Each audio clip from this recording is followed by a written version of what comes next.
Bom, boa tarde, bom dia a vocês, boa tarde para mim. Eu abro aqui, então, o quinto ciclo de palestras do IPPI, com o tema hoje sobre o acesso a medicamentos, efeitos, né, políticos, acesso a medicamento. Eu quero, antes de mais, agradecer, como sempre, toda vez que eu participei, eu agradeci e quero continuar agradecendo o esforço do Gustavo Svensson e do Pedro Nunes Barbosa, porque eles fizeram, assim, que são os grandes responsáveis por a gente ter conseguido realizar esse ciclo de palestras, né? Bom, hoje a gente tem a presença de 3 palestrantes. Eu estou assim extremamente agradecida de vocês terem aceitado. É um aspecto que me interessa muitíssimo. Eu acho muito importante a gente estar discutindo isso aqui. E eu quero, antes de passar, apresentar os palestrantes e passar a palavra adiante, eu quero responder a uma crítica que a gente tem escutado, que toda essa discussão em volta do parágrafo único do artigo 40, que ela está muito centrada na indústria, nos efeitos, né, da indústria de fármacos. Bom, eu quero dizer que essa discussão voltada, enquanto a gente está falando do acesso a medicamento, primeiro é uma discussão que é muito sensível, é mais fácil entender a discussão. Agora, os efeitos dela são os mesmos em toda a dificuldade de acesso ao produto patenteado, ela se reflete em todas as áreas. Quer dizer, isso é uma discussão sensível, mas aqui é exemplar. Ela vale para todas as áreas dos produtos que estão patenteados. Então, que se entenda também essa discussão sobre os fármacos, né, sobre a política, sobre acesso ao medicamento, também de uma forma mais aberta, com como é que chama? Com a criatividade de entender que os efeitos aos produtos patenteados também acontecem nas outras áreas. Em época de pandemia, acesso à tecnologia patenteada é importantíssima. Se fica muito tempo o mercado fechado, a gente está aí, todo mundo sofrendo com isso, né? Bom, isso feito, esse detalhe que para mim, pessoalmente, é muito importante, eu vou passar a palavra para o primeiro palestrante de hoje, que é o Felipe de Carvalho. Bom, o Felipe, ele possui graduação em Comunicação Social, com habilitação em Jornalismo pela Universidade Federal do Rio de Janeiro e mestrado em Economia Política Internacional pelo Instituto de Economia da Universidade Federal do Rio de Janeiro. Ele atua desde 2009 na Organização Médicos Sem Fronteiras, onde atualmente é coordenador no Brasil da campanha de acesso a medicamentos. Felipe, a palavra é sua. Muito obrigado, Karen, pela introdução. Muito obrigado a Gustavo também pelo convite, a toda a organização do evento. Queria cumprimentar meus colegas de mesa. Bom, como a Karen já adiantou nessa breve introdução, né, o tema do parágrafo único do artigo 40, ele imediatamente suscita um debate muito intenso em relação à área farmacêutica, né? Eu vou focar minha fala hoje nisso, até pela experiência da nossa organização. Eu estou falando aqui em nome da Organização Médicos Sem Fronteiras, que, para quem não conhece, é uma organização de ajuda humanitária internacional que leva serviços de saúde para populações em mais de 70 países, e o nosso foco são as situações de emergência, de conflito, de desastre natural, de epidemias e de exclusão extrema, né? Então a gente atua realmente atendendo as populações que ninguém mais atende, né? Chegando onde ninguém mais chega. E muitas pessoas devem se perguntar, bom, por que uma organização humanitária discute um tema tão técnico quanto o tema das patentes, né? Por que esse é uma pauta para uma organização humanitária? Bom, então eu queria exatamente começar com esse ponto, né? Por que a gente olha para esse debate e se interessa e tem algo a dizer?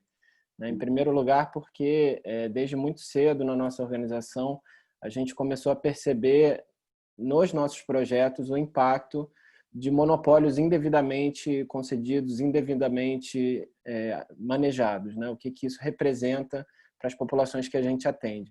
Então, em diversos momentos, a gente chegou à conclusão de que, de fato, se a gente não tem um olhar atencioso para o que acontece nas leis de patente, né, a gente fica numa situação muito difícil como provedores de tratamento, e a gente também observa que, em muitos países, os compromissos que os governos têm com a garantia do direito à saúde fica comprometido, se não há esse cuidado em como as leis de patente estão desenhadas, né? Então, por isso que esse passou a ser um ponto em que a gente começou a se aprofundar e a tentar entender melhor, né? Então, aqui eu trouxe 3 breves exemplos, né, de algumas declarações que a gente fez em momentos marcantes, né? Esses são todos representantes da organização em diferentes situações, né? O primeiro, a foto ali no topo à esquerda, foi numa conferência da Organização Mundial do Comércio em Seattle, né? Quando a gente fez um evento justamente para dizer que a gente estava vendo uma situação muito grave em relação a diversas doenças, mas principalmente HIV/AIDS, onde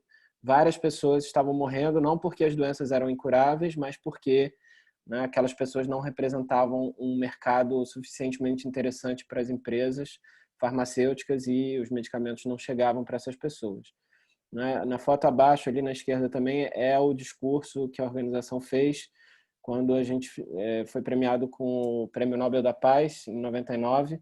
Nesse momento, nesse discurso, a gente fez uma série de denúncias, uma delas, essas distorções de mercado, que muitas vezes acontecem por causa do mau uso do sistema de patentes, né? E, ao final, o nosso pedido, a nossa mensagem foi o que a gente queria ver não era caridade, não era medidas paliativas, como, por exemplo, empresas fazendo doações de medicamentos para países mais pobres, mas realmente mudanças, né? Um sistema que realmente atenda ao interesse público, né? Uma mudança sustentável.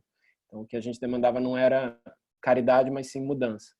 E essa foto à direita foi num momento bastante intenso de algumas mobilizações que a gente organizou na África do Sul para tentar levar tratamento para as populações que estavam mais afetadas pela pandemia de HIV/AIDS. E esse que está com o microfone é um médico da nossa organização, que inclusive está até hoje atuando na África do Sul, e ele dizia que ele ficava justamente revoltado quando alguém dizia que, né, patentes não eram um problema em relação ao acesso ao tratamento, e ele relata a experiência muito dura que ele teve, né, tratando diversos casos graves de AIDS, e que ele percebia claramente que, em muitas situações, a patente era a única barreira para levar a tratamento e salvar a vida de diversas pessoas ou aliviar um sofrimento extremo que muitas pessoas estavam enfrentando. Então, desde muito cedo, o tema de patentes é um tema para a nossa organização, dentro do nosso compromisso de levar os melhores cuidados para as populações mais excluídas. Então, se a gente não olha com atenção o que acontece nas leis de patente, a gente fica realmente refém de monopólios indevidos e não consegue tratar todo mundo que precisa. E aí, só para vocês terem uma ideia, no caso do HIV/AIDS, a gente realmente fez uma série de esforços pela redução de preços, para a entrada de medicamentos genéricos, porque a gente entende que a concorrência é a melhor ferramenta para reduzir preços de uma forma sustentável. Até hoje, a gente não viu nenhuma outra fórmula que tivesse tanto efeito de redução de preço como a concorrência, então, por isso que esse é um tema. E no caso do HIV/AIDS, mesmo a gente tendo um esforço muito grande no início dos anos 2000, nesse sentido, de questionar alguns monopólios, de tentar entender como que a concorrência poderia, de fato, acontecer e trazer mais sustentabilidade, ainda hoje, né, praticamente 30 anos depois, a gente ainda vê que 33% das pessoas ainda estão sem acesso a tratamento de HIV/AIDS. Né? Se vocês veem o mapa por país, né? Muitos países ainda na faixa de 20% a 40% das pessoas em tratamento, das pessoas infectadas com HIV/AIDS em tratamento, né? Muitos também ali na faixa 40% a 60%. Então, a gente ainda tem muito a caminhar no enfrentamento dessa pandemia, né? E mais uma vez, né, a gente precisa entender como as leis de patente estão sendo desenhadas para que a gente consiga alcançar essas pessoas que ainda faltam, porque um desequilíbrio na forma como os monopólios são estabelecidos e a duração que eles têm vai ter um impacto direto nessa situação. Outro exemplo muito claro é a situação da hepatite C, né, que hoje a gente tem aí basicamente 10% quer dizer, 10 milhões de pessoas foram tratadas, né, lembrando que na hepatite C, estou só com a dificuldade aqui que o nosso rosto está em frente ao meu slide, então não estou vendo perfeitamente. Mas, enfim, a gente tem uma situação que a gente tem basicamente 70 milhões de pessoas com hepatite C no mundo, né, e dessas só 10 milhões de pessoas foram tratadas até o momento com novas opções de tratamento que surgiram em 2013 e 2014. Então, aí já temos 6 anos de novos tratamentos que surgiram, que curam essa doença, e só 14% das pessoas foram tratadas, e dessas 10 milhões, é importante dizer, 5,6 milhões foram tratadas com versões genéricas no Egito, que foi um país que teve uma iniciativa de, né, produzir e tratar em massa a sua população. Então, metade desse resultado positivo, que é, né, bastante abaixo do desejável, foi alcançado num país que teve ali uma boa gestão, né, da análise de patentes e conseguiu permitir um cenário de concorrência, redução de preço, né? Então, por isso que a gente tem 10 milhões, senão seria bem menos que isso. E a gente vê que tem muitos países ainda com dificuldade de acesso a tratamentos para hepatite C, inclusive muitos países de renda média, como o Brasil, muitos países aqui da América Latina, onde tem cerca de 17 milhões de casos, a gente ainda tem um cenário de poucas opções, pouca oferta, pouca concorrência, preços ainda muito elevados. Então, a mensagem que eu quero deixar com esses números, com esses dados, na verdade, uma pergunta, né? Que é qual o sentido da inovação se ela não chega para quem precisa, né? Será que ela cumpre o seu propósito, né? Uma inovação que não chega para quem precisa dela, ela está cumprindo o seu propósito? Então, quando a gente pensa no sistema de patentes, a gente tem que sempre pensar no interesse público, né? Parte do sistema é voltado justamente para que as inovações cheguem para as pessoas, né? Então, se a gente cria um modelo onde isso não acontece, o sistema não está cumprindo o seu propósito, né?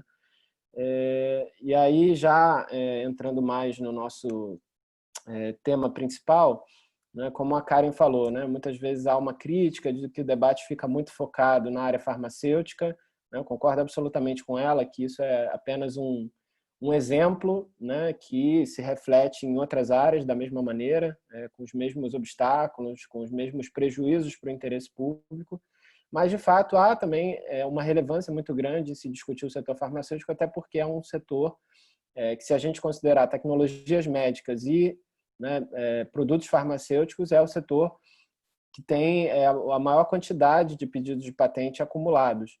Então, esse é um gráfico que a Organização Mundial de Propriedade Intelectual fez, ele só vai até 2011, né, mostrando que justamente a linha roxa, que é tecnologias médicas e produtos farmacêuticos juntos, eles são o que lidera, de fato, né, o ranking do patenteamento. E eu tive cuidado de olhar agora em 2019, essa situação se mantém, na verdade, né? Se a gente pegar tecnologia médica e produtos farmacêuticos, dá 10,9% do total de pedidos de patente no mundo, e isso está à frente dos outros campos que são colocados ali no topo do ranking, né? Como tecnologias de computador, comunicações digitais e aparatos elétricos.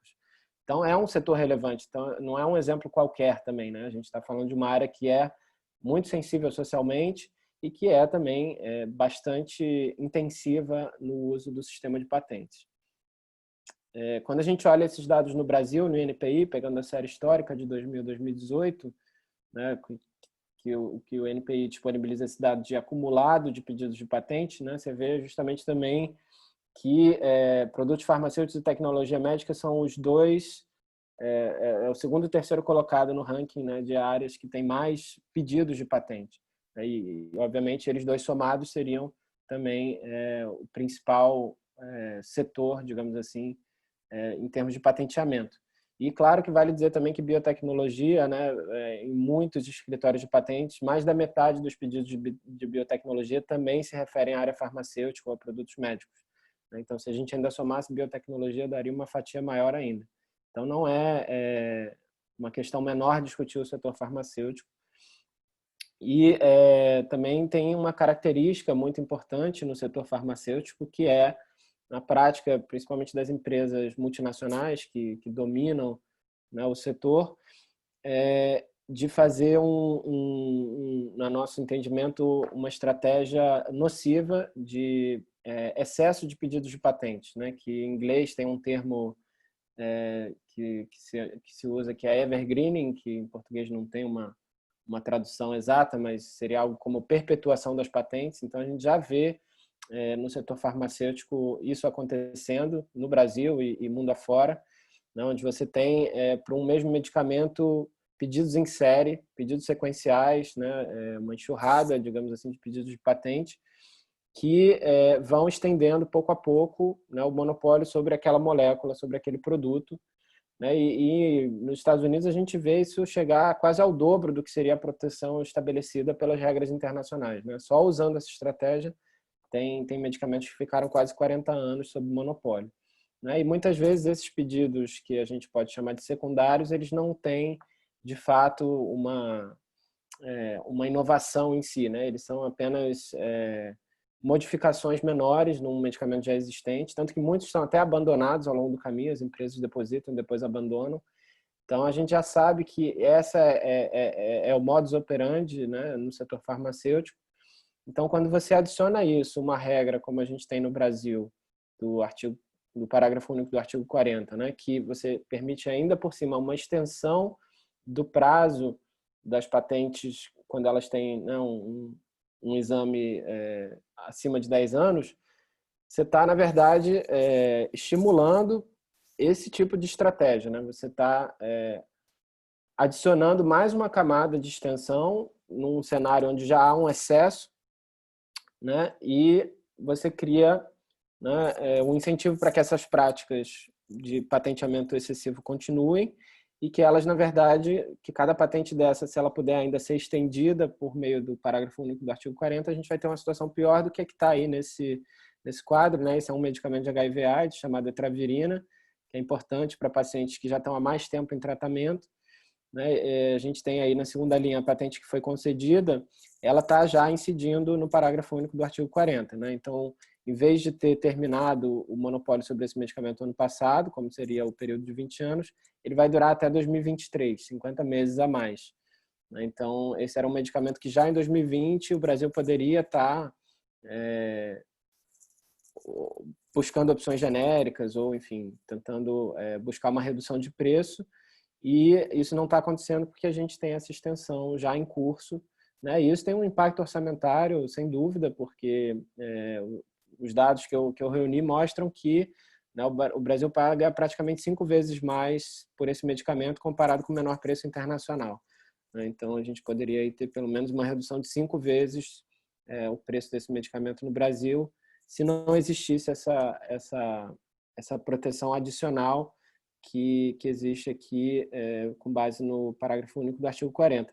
Então, esse é um tema que vai definir, né, muita coisa, né? O futuro da continuidade do tratamento gratuito de HIV/AIDS, que é uma grande conquista da sociedade civil brasileira, né? Porque na medida que essa situação vai avançando, né, você vai comprometendo cada vez mais o orçamento. Eu queria até usar aqui uma licença poética, né, para resgatar, na verdade, uma alusão, uma metáfora que foi usada por um relatório do Parlamento Britânico alguns anos atrás, que eles falaram da bomba relógio do tratamento, né, que é justamente essa ideia de que para a primeira geração de tratamento de HIV/AIDS foram feitos esforços para que os monopólios não fossem tão prolongados, né, e que para que pudesse haver concorrência, redução de preço, acesso, ampliação do tratamento em vários países, mas que havia as futuras gerações de tratamento ainda a chegarem e que se nada fosse feito, né, se as regras não fossem bem pensadas de patenteamento, as futuras gerações de tratamento de HIV/AIDS seria uma bomba relógio, né, seria algo que ia explodir os orçamentos de saúde num futuro não muito distante. E se a gente pensar de uma maneira geral, o parágrafo único do artigo 40 tem essa característica, né? Porque ele foi aprovado na nossa lei, mas os efeitos dele a gente só está começando a sentir com mais intensidade de uns anos para cá, né? E principalmente agora que a gente está mergulhado em meio a essa crise global de saúde pública, porque justamente, né, para patentes que foram depositadas ali no início dos anos 2000, como é o caso de muitas patentes relacionadas a tratamento de HIV/AIDS, o prazo normal seria para elas expirarem agora, por volta de 2020, mas a gente está vendo que muitas delas estão sendo estendidas, como esse exemplo que eu dei da etravirina, né, que em vez de terminar ano passado, vai terminar só em 2023, mas tem vários outros exemplos. Então, na verdade, isso está causando só agora, né, algo que foi aprovado na nossa lei lá em 96, está causando só agora uma explosão de gastos no orçamento do SUS, que é totalmente nociva, né? Que é totalmente coloca em risco uma série de avanços que o país já fez na oferta de tratamento de HIV/AIDS, porque a tendência é que cada vez mais pessoas precisem dos tratamentos de terceira linha, como a gente chama, como é o caso da etravirina, e esses são justamente os que estão com extensão de monopólio, com preço mais elevado e sem nenhuma possibilidade da gente obter um preço mais baixo. Então, eu queria, na verdade, também mencionar, assim, do nosso ponto de vista, como organização humanitária, qual a importância desse debate ter uma conclusão no STF que vote pela inconstitucionalidade do parágrafo único do artigo 40. Né? No nosso entendimento, o Brasil ele tem um papel chave a nível internacional para que a gente possa expandir tratamentos para várias doenças, né? Porque por dois motivos principais. Primeiro, porque o Brasil tem o maior sistema público de saúde do mundo, é um dos países com maior poder de negociação hoje, quando se trata de compras públicas. Então, historicamente, muitas medidas que o Brasil tomou para reduzir preços tiveram efeitos em outros países, inclusive países onde o Médicos Sem Fronteiras atua. Então, por exemplo, a primeira geração de tratamento de HIV/AIDS, o fato do Brasil oferecer tratamento gratuito no SUS fez com que os preços globais despencassem, né? Porque o preço do ingrediente ficou mais barato e aí os produtores na Índia conseguiram reduzir os seus custos e esse tratamento ficou acessível para vários países onde a gente atuava e que tinham relutância em iniciar programas de tratamento porque o preço era muito alto. Então, quando o Brasil fez esse movimento, reduziu os preços internacionais dos ingredientes, os preços ficaram mais acessíveis, vários governos aceitaram, avançaram com a criação de programas de tratamento. Então, tem um efeito dominó muito importante, né? E em termos de negociação também, em 2015, o Brasil fez uma negociação a nível do Mercosul, onde a redução que foi alcançada afetou todo o mercado internacional, né? Os preços que foram definidos aqui foram os mais baixos no mundo inteiro, e isso gerou também uma redução global do preço do medicamento Darunavir para HIV/AIDS. Então, o Brasil tem essa característica de impactar o mercado global para vários medicamentos. Então, é importante que o país não esteja realmente amarrado numa regulação que seja nociva ao acesso a medicamentos, né? Até contraditório. Então, a gente vê que o parágrafo único do artigo 40 ele tem um risco muito grande de estender monopólios que já são indevidos, de favorecer estratégias que já criam extensões indevidas. Então, isso prejudicaria justamente esse papel que o Brasil pode desempenhar no mundo de proporcionar reduções de preços que favorecem o acesso a medicamentos no mundo inteiro. E o segundo motivo é que o Brasil é também patrocinador, né, defensor de várias resoluções sobre acesso a medicamentos, inclusive muitas delas que defendem a remoção do que a gente chama de medidas TRIPS Plus, né, do ordenamento jurídico dos países, né, porque há um entendimento hoje de que essas regras que vão além do que está definido no acordo TRIPS, elas não comprovaram nenhum benefício, né, e elas trazem impactos para o acesso a medicamentos. Então, alguns documentos, algumas resoluções, alguns relatórios que o Brasil apoiou e endossou, justamente sugerem que sejam revisadas as legislações para que essas medidas TRIPS Plus sejam revistas, repensadas e potencialmente excluídas. Então, essa é uma possibilidade real com esse julgamento que se aproxima no STF. O Médicos Sem Fronteiras, a gente sempre tem defendido que extensões de patentes não sejam adotadas, especialmente quando a gente acompanha negociações de acordos de livre comércio, né? E se a gente olhar, na verdade, os dois acordos de livre comércio mais recentes que foram negociados, os mais amplos, que foi o Acordo Transpacífico e o acordo entre Mercosul e União Europeia, esses dois acordos que envolvem vários países, né? O Transpacífico envolve 11 países, o Mercosul e a União Europeia, né? Todos os países da União Europeia, todos os países do Mercosul, esses dois acordos decidiram não incluir extensões de patente como parte do capítulo de propriedade intelectual, justamente por entender que são medidas que não trazem equilíbrio para o sistema, justamente o contrário, né? Trazem desequilíbrio. Então, é importante a gente também acompanhar essas referências, né? Claro que cada país é soberano para decidir sua própria legislação, mas, né, se a gente observar as grandes negociações de comércio hoje, elas não incluem extensão de patentes, né? E esse é um ponto que o Médicos Sem Fronteiras sempre advogou para que, né, os países realmente não não fossem nessa direção, né? Então, se há uma possibilidade agora de que o Brasil repense esse artigo, a gente acredita que isso vai trazer muitos benefícios para o país e internacionalmente também, né? A resposta a pandemias, em geral, ela depende de como as leis de patente estão desenhadas, e esse mecanismo, sem dúvida, não contribui para o enfrentamento das pandemias que eu mencionei, de HIV, de hepatite C, e certamente também não contribui para a de Covid-19, que a gente está vendo também que alguns medicamentos em estudo, eles já estão incidindo nessa extensão de monopólio, e isso amarra o Brasil, limita o Brasil a ter mais opções, né, para oferecer de tratamento ou de vacinas. Então, esse é um ponto também que acho que no debate que talvez os meus colegas possam aprofundar mais. Bom, da minha parte, acho que era isso. Não sei como é que eu estou de tempo. Acabando o tempo. Bom, então, como a gente começou um pouquinho atrasado, vou deixar esses minutinhos aí de reserva para eventuais necessidades aí do evento. Queria agradecer mais uma vez o convite e fico totalmente à disposição para o momento do debate. Obrigado, Karen. Perfeito, Felipe. Vocês estão me ouvindo?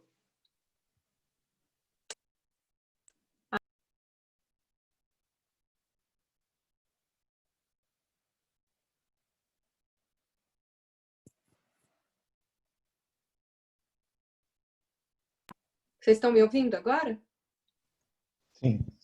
Ah, perfeito. Porque eu não estou vendo ninguém aqui, eu acho que não está dividindo a tela. Eu quero Felipe tem agradecer... que tirar aqui a tela. Você consegue tirar? Perfeito. Perfeito, ótimo. Felipe, muito obrigada. Eu quero só fazer um comentário, porque primeiro eu adorei a imagem da bomba relógio, e é muito pertinente. E interessante também a conclusão. Outra coisa, por coincidência, eu tenho para ler agora um estudo sobre o Japão, em que é um estudo econômico que demonstra exatamente que, com a alteração do sistema no Japão, o sistema de patente ficou mais forte, e eles demonstram como o sistema mais forte em nada ajuda a inovação. Exatamente na linha do que você agora falou, me animou para ler o estudo, e depois a gente publica o link do estudo também no site do BPI para todo mundo ter acesso a esse tipo de informação, porque é interessante isso, muito interessante. Muito obrigada. As perguntas a gente vai fazer depois, né, Gustavo? Ok, perfeito. Então, agora... Ok, então, dando continuidade, eu vou apresentar o próximo palestrante, que é o Alan Rossi Silva. O Alan é advogado do Grupo de Trabalho sobre Propriedade Intelectual, GTPI, coordenado pela Associação Brasileira Interdisciplinar de AIDS, a BIA, como também mestre em Direito e Inovação pela Universidade Federal de Juiz de Fora e doutorando em Empresa e Atividades Econômicas na Universidade do Estado do Rio de Janeiro, UERJ. Passando a palavra a você, então. Muito obrigado, professora Karen.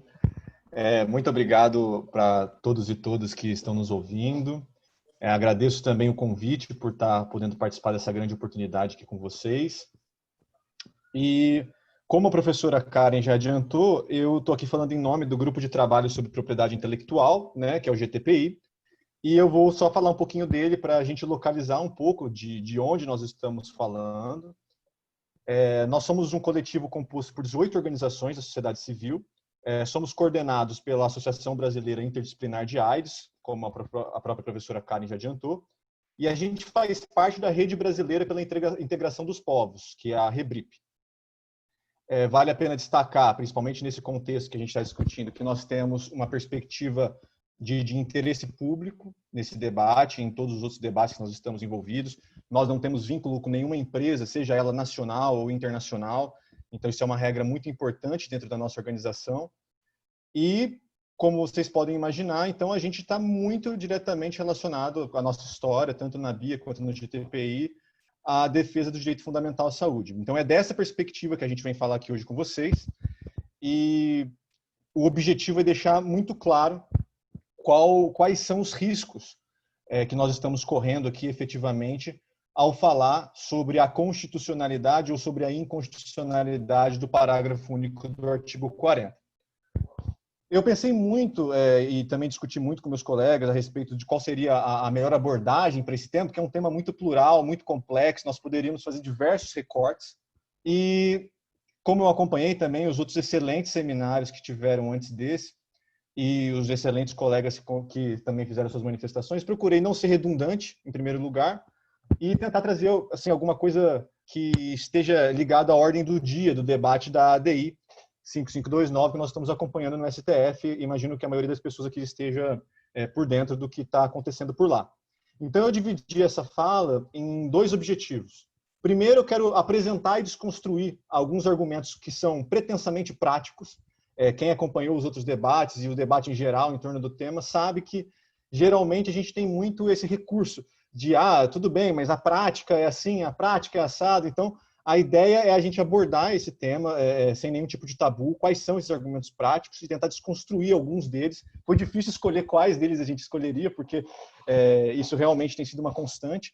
E, em segundo lugar, gostaria só de pontuar bem rapidamente, dado a limitação do tempo, algumas evidências empíricas que, de fato, mostram as consequências práticas que o parágrafo único tem causado na nossa realidade e como que vai ser importante a gente declarar a inconstitucionalidade desse dispositivo.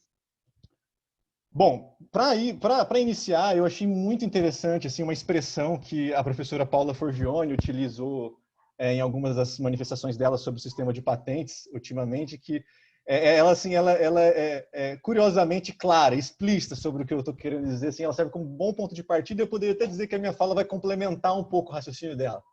Que ela diz que nós temos, às vezes, quando a gente está discutindo o tema da propriedade intelectual, o que ela chama de terrorismo dogmático. E acontece isso demais, assim, é impressionante, principalmente quando temas assim estão mais sensíveis, mais polêmicos como esse. A gente que acompanha o debate da PI, a gente vê que existe sim um tipo de terrorismo dogmático que, em essência, em síntese, basicamente é praticado por quem se beneficia do atual sistema, né? Os seus arquitetos, que a gente sabe muito bem que são muito bem delimitados e delimitáveis, e quem se beneficia diretamente, até de maneira mais concreta, falando mesmo de questões financeiras, praticam isso, que é uma tentativa de deslegitimar todas as críticas que venham a ser feitas ao sistema de patentes. Como a professora Karen levantou esse estudo, como o Felipe brilhantemente falou na sua apresentação, eles apresentam uma visão privatista que claramente respeita até diversos dispositivos constitucionais, então não poderia ser o melhor ponto de partida para esse debate, essa expressão utilizada pela professora Paula, e eu agradeço por esse pontapé inicial que ela já fez para mim nas outras manifestações dela. Então, nós estamos aqui, enquanto GTPI, enquanto a BIA, tentando desconstruir esse tipo de terrorismo dogmático, né? E isso não é um papel nada prazeroso, nós não estamos discutindo isso porque nós somos apaixonados só pelo tema, e sim porque tem muita gente sofrendo, muita gente literalmente morrendo por causa disso, e a gente acha que é um dever nosso, sem nenhum tipo de alegria ou de prazer, desconstruir esse tipo de narrativa. E a partir desse conceito apresentado pela professora Paula, eu gostaria de trazer o terrorismo da prática, que a gente vê desde o início desse debate muitos argumentos dizendo assim, a gente precisa modular os efeitos disso, porque senão, né, na prática, isso vai ser muito difícil, então a gente precisa modular os efeitos, como se fosse uma realidade inexorável, e a gente sabe que, geralmente, quando os argumentos vêm como uma realidade assim, que é insuperável, geralmente a gente tem que desconfiar. E isso gera esse terrorismo da prática, que eu estou aqui chamando, né, numa licença poética, como o Felipe também falou, gera um efeito esquisito, que algumas pessoas já falaram assim, não, se fosse só por questões jurídicas e econômicas, seria claro a necessidade de declarar a inconstitucionalidade, mas existem as questões práticas. E aí, quando eu ouço isso, eu me pergunto, mas quais são as questões práticas que não são nem jurídicas nem econômicas? E quais são essas razões práticas que o STF deve levar em consideração, que não são nem jurídicas nem econômicas? Então, daí que eu tive essa ideia de abordar esse tema, acho que ela está sendo assim, subdiscutida, e a ideia justamente era trazer esse debate para a gente até dialogar mais para frente depois na hora das perguntas. Então, eu acho que esse terrorismo da prática, ele constrói o que eu chamo de ficção estratégica, né? Então, a gente sabe que tem pessoas que se beneficiam claramente, né? A gente está falando assim de dinheiro mesmo, né? Como eu disse, então elas se beneficiam diretamente disso. Então, elas criam essa ficção estratégica, que chamam de prática, e desvirtuam o que é a prática, né? E a gente tem que se perguntar hoje aqui, como um pano de fundo, o que é a prática?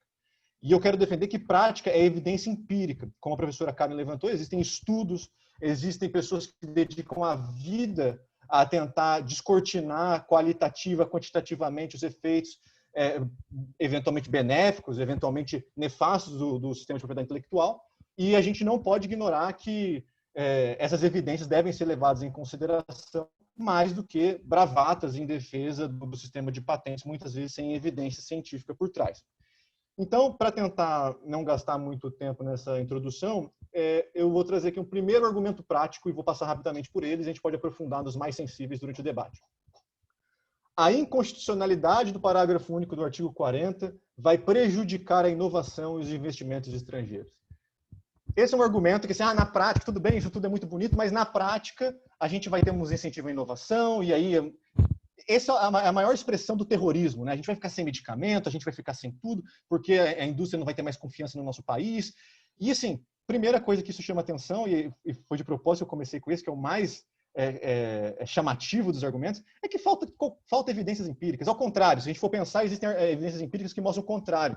Nós temos estudos que desenvolvem largamente raciocínios baseados em evidência, que mostram que não existe essa correlação dramática entre patentes e incentivo à inovação. Ao contrário, às vezes existe até, dependendo das circunstâncias, existe uma depressão da inovação e do investimento estrangeiro, dependendo do excesso de propriedade intelectual. Então, falta evidência empírica. E, assim, uma coisa que não poderia ficar de fora disso é uma estratégia de tentar mudar o objeto da ADI. A ADI não é sobre o sistema de patentes como um todo. Então, geralmente, esse argumento ele vem com esse debate mais genérico, do tipo, isso vai prejudicar porque o sistema de patentes é importante e tal. O GTPI e a BIA, como vocês podem até procurar depois, quem não conhecer, nas nossas redes sociais e procurar conhecer a nossa história, tem uma história insuspeita de crítica severa ao sistema de propriedade intelectual. Em toda a sua história, a gente reconhece isso como um problema do acesso a medicamentos, mas o que a gente não pode levar na brincadeira aqui é o fato de que essa ADI ela fala sobre um único parágrafo da lei, que é o parágrafo único do artigo 40. Então, nós temos que levar isso em consideração quando a gente vai fazer esse debate, que não estamos debatendo a inconstitucionalidade do sistema de patentes como um todo. Nós estamos discutindo apenas um dispositivo que é manifestamente inconstitucional. Então, essa é uma confusão que, infelizmente, tem sido feita nesse debate e achei que valeria a pena a gente aprofundar um pouco. O argumento prático 2, se é assim que é pretensamente prático, né? Ou prático entre aspas, é que só há monopólio a partir da concessão da patente. Isso, sim, quem está acompanhando o debate está até cansado de ouvir isso. E, infelizmente, é um dos argumentos menos práticos que existem, porque é baseado simplesmente numa declaração normativa, de que antes disso é apenas uma expectativa de direito, como se fosse uma grande novidade esse fato, e depois disso é que você tem um direito, e que você pode aí ter pretensões compensatórias, pretensões inibitórias. Então, antes disso não tem monopólio. O que é simplesmente muito afastado da realidade.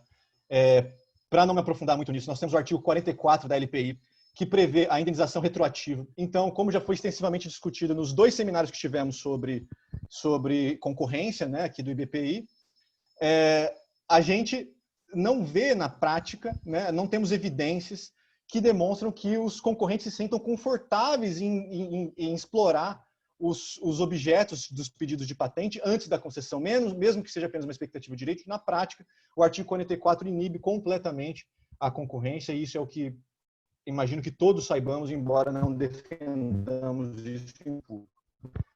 E isso gera o que chama de monopólio de fato, que está extensamente provado na literatura. Eu separei aqui um dos exemplos, que é um estudo da professora pesquisadora Gabriela Costa Chaves e outros, que é de 2018, excelente. Posso também compartilhar o link com vocês depois.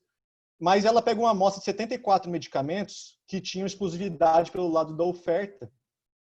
E ela vê, e eles veem, né, os pesquisadores que desenvolveram esse estudo, que 33 e 74, ou seja, quase metade da amostra, só tinham pedidos de patentes relacionados. Não tinha nenhuma patente concedida, mas mesmo assim eles eram comercializados de maneira exclusiva pelo lado da oferta no mercado brasileiro. Então, o que explica isso?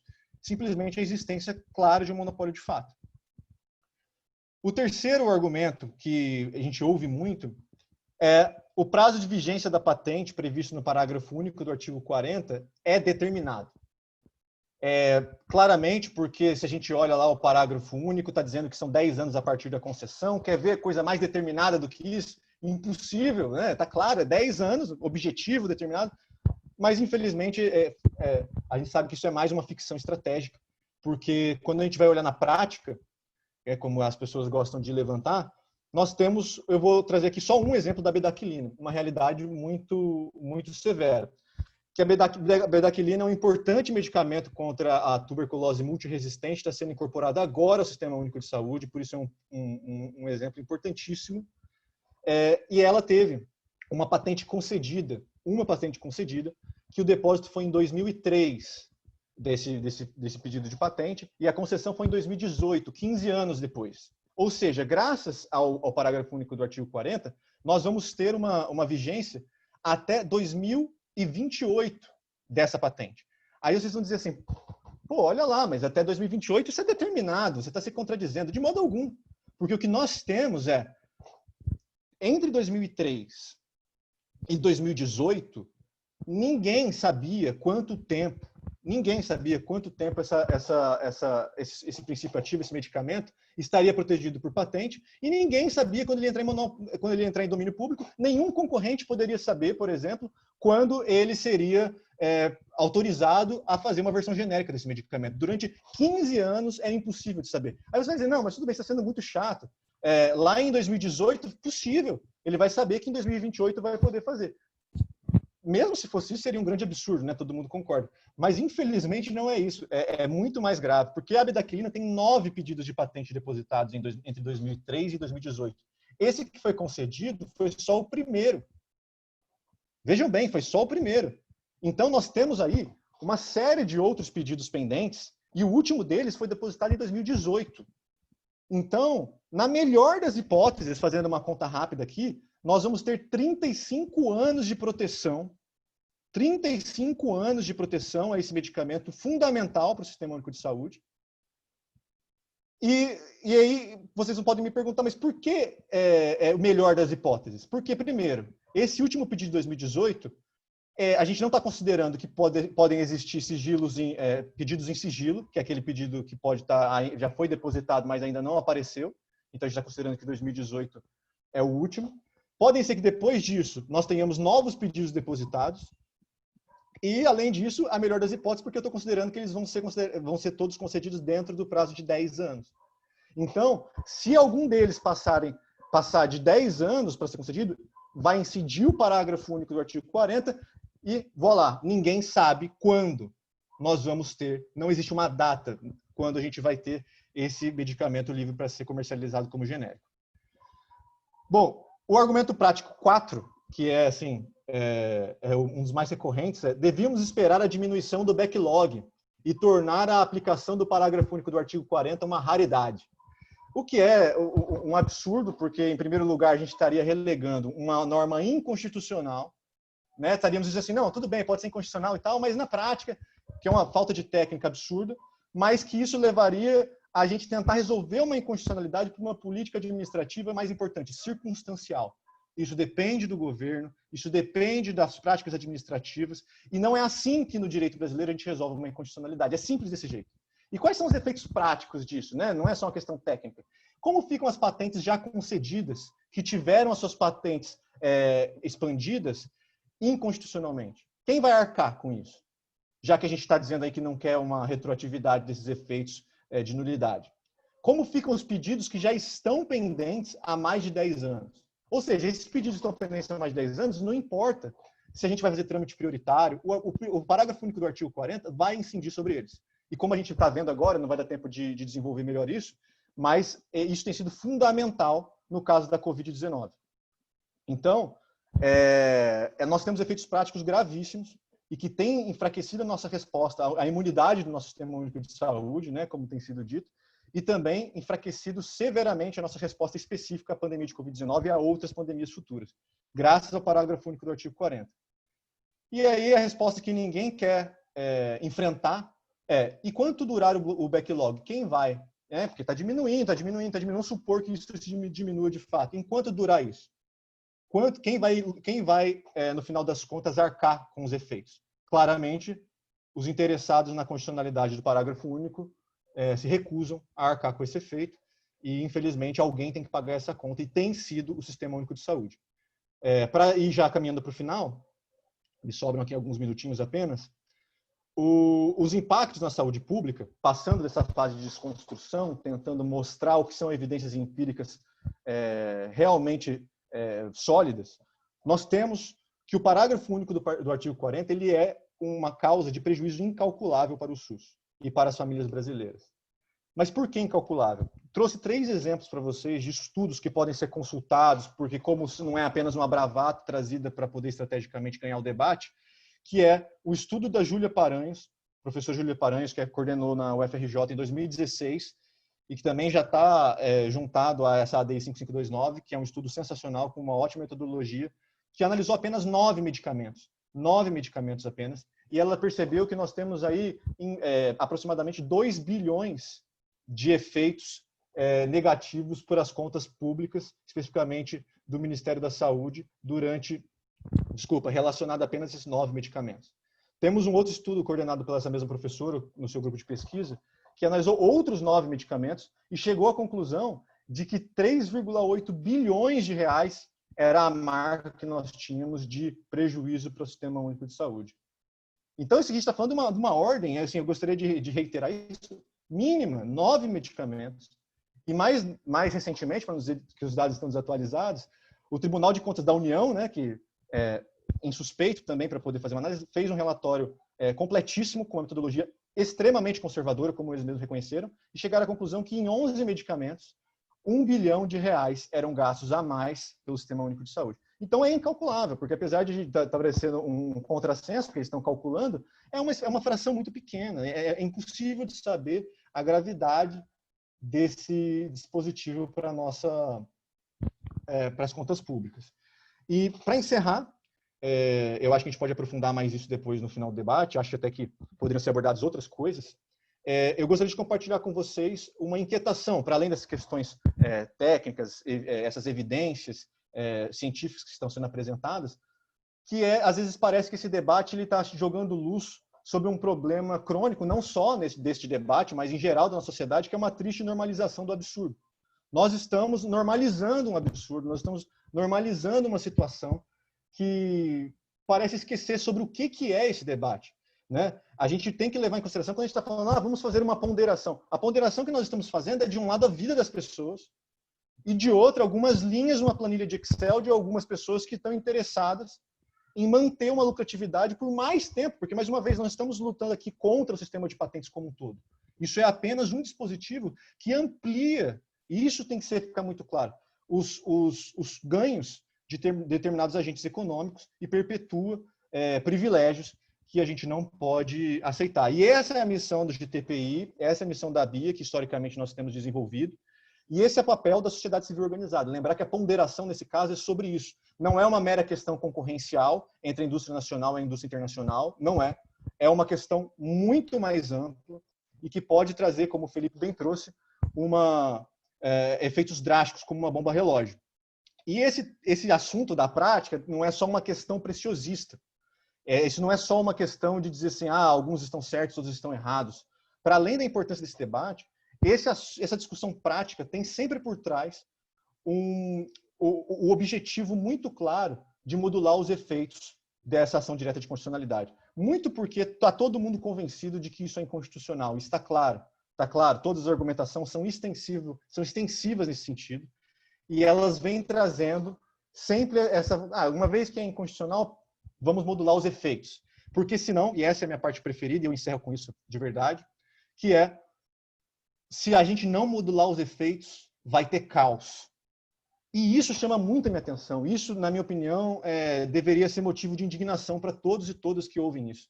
Porque isso parte do princípio de que nós já não estamos num caos, de que nós gozamos de uma ordem que beneficia a toda a população e que tem gente padecendo de doenças completamente curáveis, que não são limites científicos, essas pessoas estão sofrendo de fato. E quando a gente tenta evitar o caos por meio da modulação de efeitos, a gente está ignorando que a casa, na verdade, está em chamas. E a gente precisa pensar alguma coisa coletivamente, porque apesar de algumas pessoas não estarem sofrendo diretamente com esses efeitos, A maioria da população brasileira está, e a gente não pode ignorar isso. E quando ouvirem, a próxima vez que vocês ouvirem um argumento prático clássico, que é isso vai levar com que milhares de patentes sejam extintas imediatamente, porque elas... Vocês lembrem que isso significa também que nós vamos estar incluindo milhares de tecnologias, de invenções no próprio domínio público, e que nós vamos ter mais acesso a medicamentos, mais acesso a tecnologias de saúde, e que isso é fundamental para a gente construir uma sociedade efetivamente justa e solidária. Então, vamos trazer esse debate para o acesso a medicamentos e não vamos deixar isso ser cooptado por outras correntes menos úteis para a solução adequada dessa discussão. Agradeço mais uma vez pelo convite, agradeço ao IBPI e estou à disposição para responder as dúvidas. Muito obrigado. Alan, você está me ouvindo, né? Estou aberta. Super obrigada. Concordo, acho que você tocou 2 pontos que são extremamente importantes, vários pontos são importantes, mas eu quero ressaltar 2 deles, que é uma preocupação minha também. A primeira é que a discussão não é sobre o sistema de patente, mas é sobre o parágrafo único do artigo 40. E a discussão, o ponto principal no parágrafo único do artigo 40 é a introdução de uma variável, porque o tempo de exame do NPI é uma variável, é um X, certo? É isso, trouxe bem ao ponto, e eu acho que é importante a gente limpar essa discussão para chegar exatamente nos argumentos que são importantes. Todos os lados devem dar opinião, mas sem começar a criar hastes, né? E abranger essa discussão como se fosse uma bola de neve, porque a gente perde perspectiva dela. Então, muito obrigada pela sua palestra, sua contribuição, e a gente espera que os dados que você, estudo que você está citando, que você possa disponibilizar os links para a gente dar acesso a todo mundo que está assistindo, né, aos estudos. Bom, Karen, então, agora... eu só gostaria de compartilhar aqui rapidamente uma tela que o Alan, foi objeto da fala do Alan, que é essa cesta de produtos, medicamentos, que foi objeto do trabalho da Júlia Paranhos. Está exemplificado nessa imagem. Gustavo, será que a gente pode publicar o estudo da Júlia Paranhos? Será que você pode entrar em contato com ela e perguntar para a gente... Já está público, ele já se encontra livre acesso no próprio processo do Supremo, na DIN, mas é aberto. Inclusive, eu acredito que ela esteja até acompanhando aqui as nossas atividades aqui.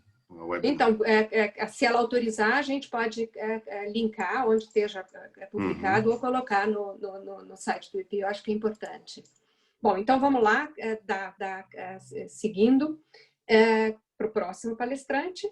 É o Matheus Falcão. O Matheus é advogado, mestre em Direitos Humanos pela Universidade de São Paulo e graduado em Direito pela mesma universidade.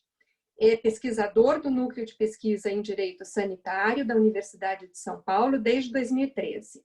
Foi consultor em projeto da Organização Mundial da Saúde. Atualmente é assessor jurídico do Programa de Saúde do IDEC. Matheus, a palavra é sua. Muito obrigado, professora Karen. Bom, gostaria de começar saudando aí os colegas que estão aqui dividindo o seminário comigo. Agradecer ao Gustavo aí por toda a organização nesses últimos dias. É um prazer estar aqui. Agradeço também a quem e saúdo todos e todas aqui que nos escutam. Como a professora Karen dizia, eu sou o Matheus, falo aqui em nome do Instituto Brasileiro de Defesa do Consumidor, o IDEC. Uma grande satisfação institucional para nós também estar aqui. O IDEC é uma organização que atua em diferentes pautas, uma associação de consumidores que também se financia de forma totalmente livre de governos e de empresas, né? Nós, inclusive, com muito orgulho, fazemos parte do GTPI, pelo qual Alan acabou de se manifestar. E essa questão do acesso a medicamentos, né? Do ponto de vista do consumidor, mas também do usuário, porque também temos como pauta central a defesa do Sistema Único de Saúde, sempre foi um tema muito caro ao IDEC. Sempre atuamos muito nessa pauta na perspectiva da regulação de preço, a compreensão dos elementos que formam o preço dos medicamentos, além de várias outras questões que não se relacionam muito aqui, como resistência antimicrobiana, qualidade de medicamentos, mas enfim, vou aqui mais focar nesse aspecto do preço dos medicamentos, né? Acompanhei os últimos debates aqui do BPI, todos muito bons, e ouço agora os dois colegas que falaram antes de mim, né? Faço coro aqui as palavras deles, inclusive, e acho que minha contribuição aqui pode ser mais lateral. Eu gostaria de trazer algumas ideias, né, que eu acho que vão compor todo esse mosaico de ideias mais amplo que foi levantado aí nos últimos seminários, especialmente nesse seminário, que eu acho que cada vez mais convergem, né, para a ideia dos malefícios, né, e da inconstitucionalidade do parágrafo único do artigo 40. Né? Eu vou dividir minha fala em 3 fases, vou tentar ser bastante breve. Primeiro vou tentar trazer um exemplo ilustrativo de um mercado específico, o mercado de insulinas. Depois vou falar um pouco sobre medicamentos biológicos, que eu acho que também contribuem para a compreensão aqui do nosso tema, e uma reflexão final para concluir. Eu gostaria de começar essa minha reflexão pegando um gancho com a fala do Alan de agora sobre a questão do monopólio de fato e do monopólio jurídico. Né? Existe, acho que, um certo discurso muito disseminado, especialmente por aqueles que entendem pela constitucionalidade do parágrafo único, de que só existe um monopólio de fato a partir do momento da concessão da patente. Né? Fora isso, não existe monopólio e a concorrência ocorre livremente. E é claro que a gente trabalha com um pressuposto aqui que o Felipe já apresentou muito bem, que a concorrência é um vetor importantíssimo, se não o principal, para a redução do preço. Né? Então existe esse pressuposto, esse discurso muito difundido, de que não existe monopólio de fato, né? Existe apenas um monopólio jurídico a partir da concessão de patentes. E, na verdade, a realidade é muito distinta, né? E é isso que nós vemos observando alguns setores específicos, né? Vários setores específicos no mercado de medicamentos. Eu vou começar com esse exemplo das insulinas, que eu acho que nos conta algumas coisas, né? Para começar pela própria relevância da condição de saúde da diabetes no mundo, né? Existe uma estimativa aí de que em 2045 mais de 600 milhões de pessoas no mundo serão afetadas pela diabetes, da Federação Internacional de Diabetes.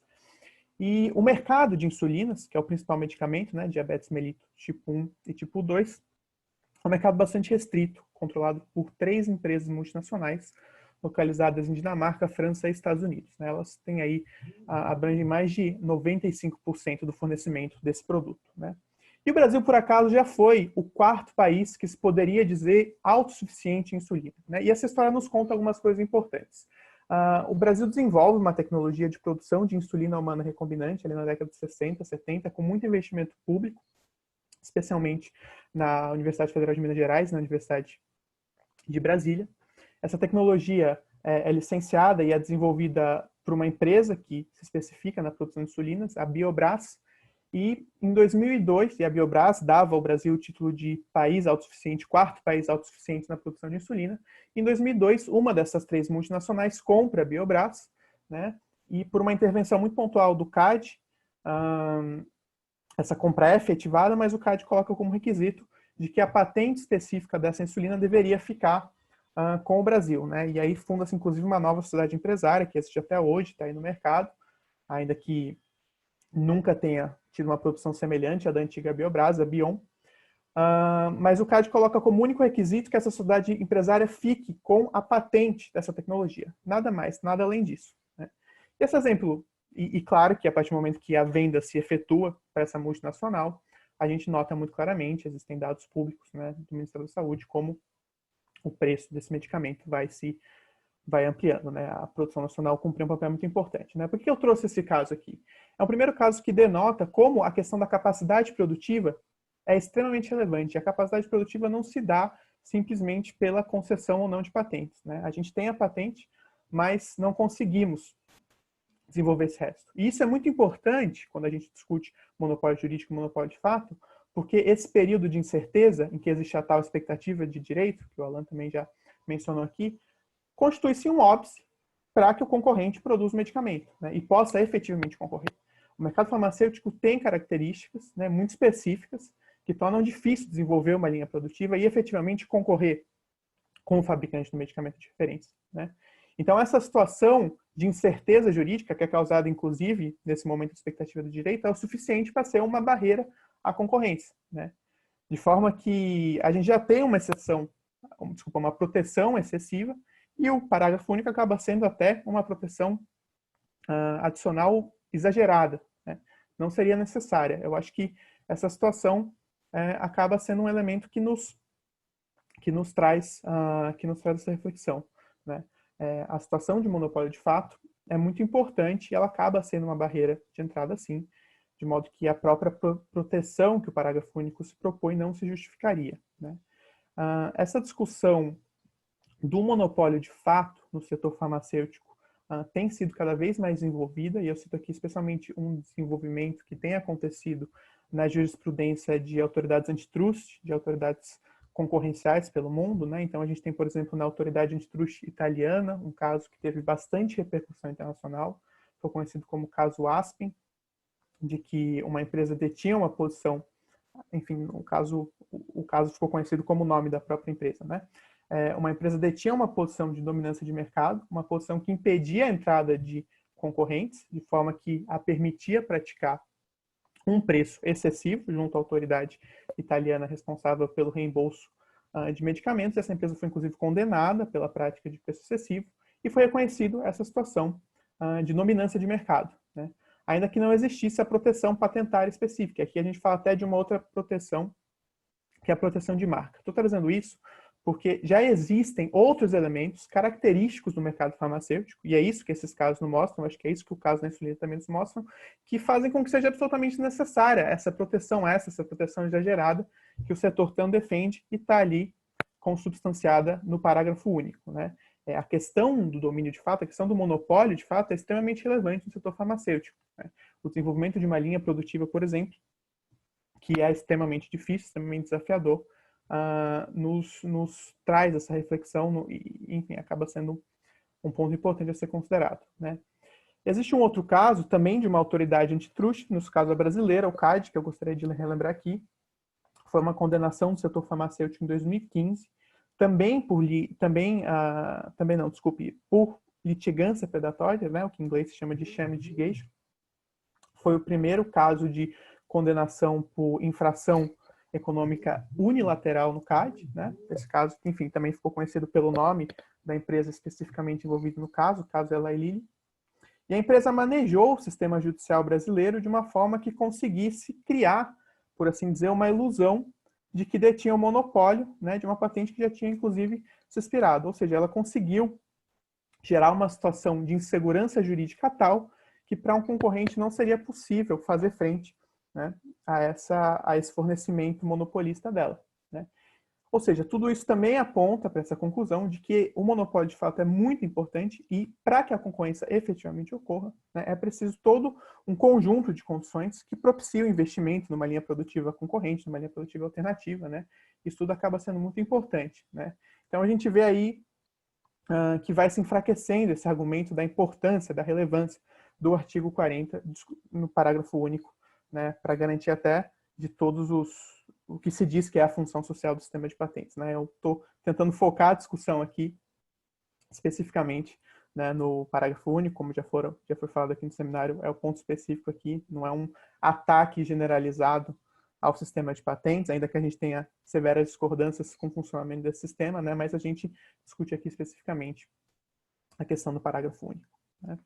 Então, esse ponto do monopólio de fato e da condição de altíssima segurança jurídica necessária para que efetivamente se desenvolva a concorrência é muito importante quando a gente discute aí uma proteção adicional, né? Uma proteção, como o Felipe falou, a TRIPS Plus vai muito além do que o quadro de referência internacional de proteção de propriedade intelectual obrigaria o Brasil a adotar, né? É muito além disso. E aqui nesse ponto, abrindo um parênteses muito breve, é importante destacar que a declaração de Doha, que é aquela declaração associada ao acesso de medicamentos, né, a partir do acordo TRIPS, aprovado em 2003, é incorporada desde 2015 pela Organização Mundial do Comércio, OMC, como um anexo do acordo TRIPS, tendo, portanto, valor também de tratado internacional, né? Ou seja, dentro do quadro de referência de proteção de patentes, a gente inclui também a própria declaração de Doha, que deve sim ser considerada pelos países, pensando na proteção de patentes. E aí a gente fala especificamente das flexibilidades do acordo TRIPS, né? Indo aqui para a segunda parte dessa reflexão, existe uma classe específica de medicamentos, e sobre esses eu gostaria de falar um pouco, cada vez mais relevante na discussão sobre acesso a medicamentos, sobre preço de medicamentos, que são os medicamentos biológicos, né? Especificamente os medicamentos que são chamados por vezes de biotecnológicos, né? Temos aqui, por exemplo, os anticorpos monoclonais, né? Aqueles medicamentos que sempre terminam seus nomes em MAB, trastuzumab, adalimumab, né? Por que eu estou trazendo especificamente essa discussão, né? A discussão desses medicamentos biotecnológicos e de seus concorrentes, né, que seriam os biosimilares, já traz alguns aspectos bastante específicos. Primeiro, a relevância desses medicamentos, né? São medicamentos extremamente custosos do ponto de vista do sistema de saúde, né? E aí não é que eles têm um custo alto, eles têm um preço alto, da perspectiva do setor farmacêutico. Existe, inclusive, uma publicação que a gente sempre acha muito interessante recomendar, do Instituto Nacional de Estudos Socioeconômicos, o INESC, orçamento temático do Ministério da Saúde. Então é possível ver como esses medicamentos biológicos representam um custo muito elevado nesse estudo do INESC dentro do Sistema Único de Saúde.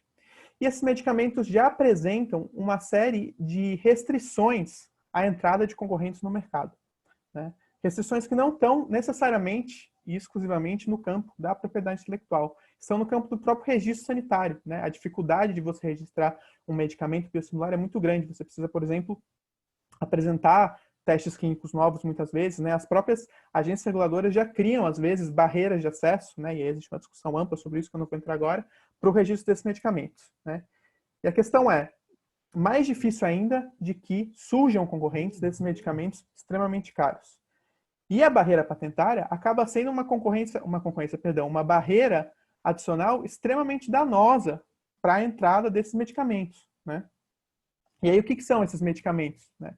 Temos aí os análogos de insulina, e existem 2 análogos de insulina especificamente que estão, né, que caem nas hipóteses do parágrafo único do artigo 40.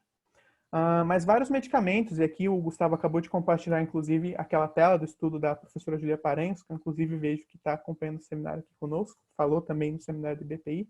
Existem vários exemplos de medicamentos extremamente caros que caíram na hipótese do parágrafo único, medicamentos biológicos, e tiveram o seu prazo de patente estendido, né? Na tela que o Gustavo compartilhou, a gente tinha o eculizumab, né? Que tem um destaque aí na mídia pelo seu nome comercial, Soliris, e o adalimumab também teve um destaque pelo seu nome comercial, o Mira, né? São medicamentos que tiveram uma patente estendida e são medicamentos que representam um custo muito elevado para o Sistema Único de Saúde, né? E para todos os sistemas de saúde ao redor do mundo, né? Ou seja, a gente está falando de uma classe de medicamento cada vez mais importante. Importante falar que esses medicamentos surgem do ponto de vista da inovação tecnológica ali na década de 90, cada vez mais correspondem a uma alternativa terapêutica importante, né, dentro da assistência farmacêutica. Já existem diversas barreiras, algumas barreiras associadas ao próprio desenvolvimento da capacidade produtiva, outras barreiras jurídicas relacionadas à dificuldade do registro dos concorrentes biosimilares. E aí, uma proteção adicional ainda no campo das patentes torna mais difícil ainda o registro desses medicamentos, né? Então, mais um conjunto aí de fármacos que denotam os malefícios, né? Respondendo até umas questões propostas no seminário dessa proteção adicional, né? Os medicamentos biológicos. E isso porque, né, a gente nem está discutindo outras terapias inovadoras ainda mais complexas, né? A gente teve recentemente o registro do que é considerado, no momento, o medicamento mais caro do mundo, Zolgensma, né? Com preço estimado aí em 12 milhões de reais, né? Que é uma nova classe ainda nova em relação aos próprios biotecnológicos, que é a chamada terapia gênica, né? Então, quais vão ser? Já existem várias barreiras para se registrar um concorrente a essas terapias, né? Barreiras que não têm a ver com o mundo da propriedade intelectual. Imagina com a propriedade intelectual, né? Imagina com um parágrafo único do artigo 40. Importante falar que essas moléculas, volto aqui ao debate dos biológicos, são chamadas macromoléculas, são moléculas muito grandes, né, que tentam se apresentar como proteínas, né, os anticorpos monoclonais são anticorpos, então são realmente moléculas muito grandes que permitem às empresas demandar a patente de partes específicas da molécula e abrem mais espaço também para as empresas demandarem a patente dos processos produtivos, né, considerando a complexidade desse processo, né. Então, você ainda tem mais um conjunto de barreiras de acesso, agora no mundo da propriedade intelectual, né, que não justificaria essa proteção. Já a proteção dada não é justificável. Que dirá uma proteção como essa do parágrafo único, né? E eu acho que esse estudo da professora Júlia Paranhos denota bem o impacto no SUS. Existem outros exemplos de medicamentos biotecnológicos que sofreram extensão de patente pelo parágrafo único do artigo 40. Eu vou citar 3 aqui, além desses 2 que já falei: o bevacizumab, o trastuzumab, esse é um medicamento para câncer de mama, e o golimumab, para artrite psoríaca, né? Então, o preço desses medicamentos deixa bem claro a barreira de acesso ali colocada e incrementada pela proteção excessiva de propriedade intelectual, né?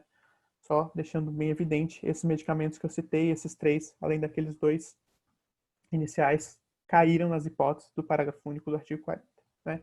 Então, esse é mais um ponto que a gente pode olhar quando a gente trata dessa relação complexa e tensa, né, entre proteção patentária e acesso a medicamentos e preço de medicamentos, e aqui, especificamente, o nosso parágrafo único, que é o tópico de discussão aqui, né? Eu queria encerrar minha fala com uma reflexão, né, que eu acho que é uma reflexão suscitada cada vez mais, uma reflexão muito presente no mundo do direito e da saúde, né, dos juristas que se debruçam sobre a questão da saúde, né, que ela se dá no contexto da chamada judicialização da saúde, né? A gente está esperando, né, com bastante apreensão, o julgamento dessa ADI relativa ao parágrafo único. Mas o STF está para julgar também, muito em breve, o tema de repercussão geral o tema de repercussão geral do tema 6, que está associado a quais medicamentos o SUS deve fornecer sem registro sanitário ou sem incorporação, né? E aí não é exatamente o nosso tema aqui, mas é um tema que mobiliza muito os juristas da saúde, né? E vem aqueles argumentos de o SUS deve fornecer só o que está incorporado, reserva do possível, mínimo existencial, enfim, todos aqueles argumentos atinentes à judicialização da saúde, né? Esse é o primeiro tema de saúde que realmente um aluno de direito tem contato, um aluno de direito tem contato na graduação, a judicialização da saúde, né? E sempre entram essas discussões na judicialização da saúde de quanto o Estado deve fornecer, do mínimo existencial, de, por exemplo, eu vou custear um tratamento como esse Zolgensma ou como o Soliris, que eu aqui também citei, e vou deixar de investir dinheiro na ciência farmacêutica básica ou até em outras iniciativas básicas. E um elemento que nunca é considerado no debate de judicialização da saúde é o elemento preço. A gente parte do pressuposto que esses medicamentos são medicamentos de alto custo, e o custo é um dado. Quanto o custo não é um dado, o custo tem toda uma complexidade, o custo é construído a partir de vários elementos, e o custo não é custo, o custo é um preço, né? E aí a gente tem que discutir quais são os elementos formadores do preço. Hoje, inclusive, existe um debate internacional extremamente contemporâneo, cada vez mais relevante, de transparência de dados de pesquisa e desenvolvimento, produção, logística, dentro do setor farmacêutico, para que tenhamos aí um parâmetro de formação do preço, né? Então, dentro do aspecto, do escopo do direito à saúde, né, a gente teve, eu acho que um passo muito importante em 88 com o reconhecimento da saúde como direito. Isso nos abriu um horizonte de várias discussões, como essa de mínimo existencial, reserva do possível, né, todo um plexo muito grande de discussões, mas uma discussão que ainda não foi computada nesse âmbito da efetivação do direito à saúde, talvez seja justamente essa discussão de preço, né? Nos choca, e choca muitos de nós juristas, né, que defendemos o direito à saúde, um preço extremamente elevado, 12 milhões, a gente fala, poxa, o SUS vai pagar 12 milhões? Né? Mas talvez a gente precise discutir o que leva um medicamento a ter um preço de 12 milhões de reais, né? Em que medida esse preço está em acordo ou em desacordo com o direito à saúde?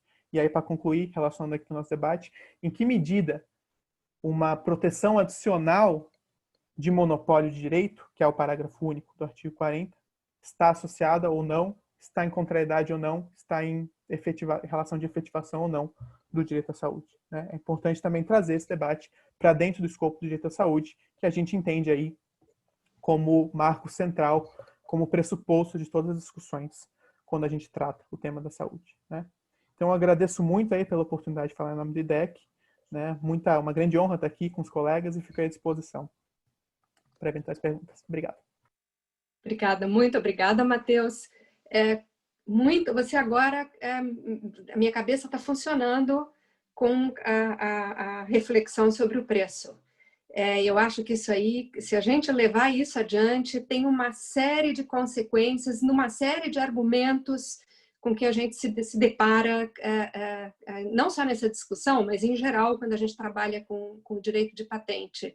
Isso é muito bem colocado e o primeiro capítulo vem em breve, porque eu vou pensar a respeito e Gustavo, a gente ainda vai discutir muito, com o Pedro, vamos discutir muito, muito bem colocado.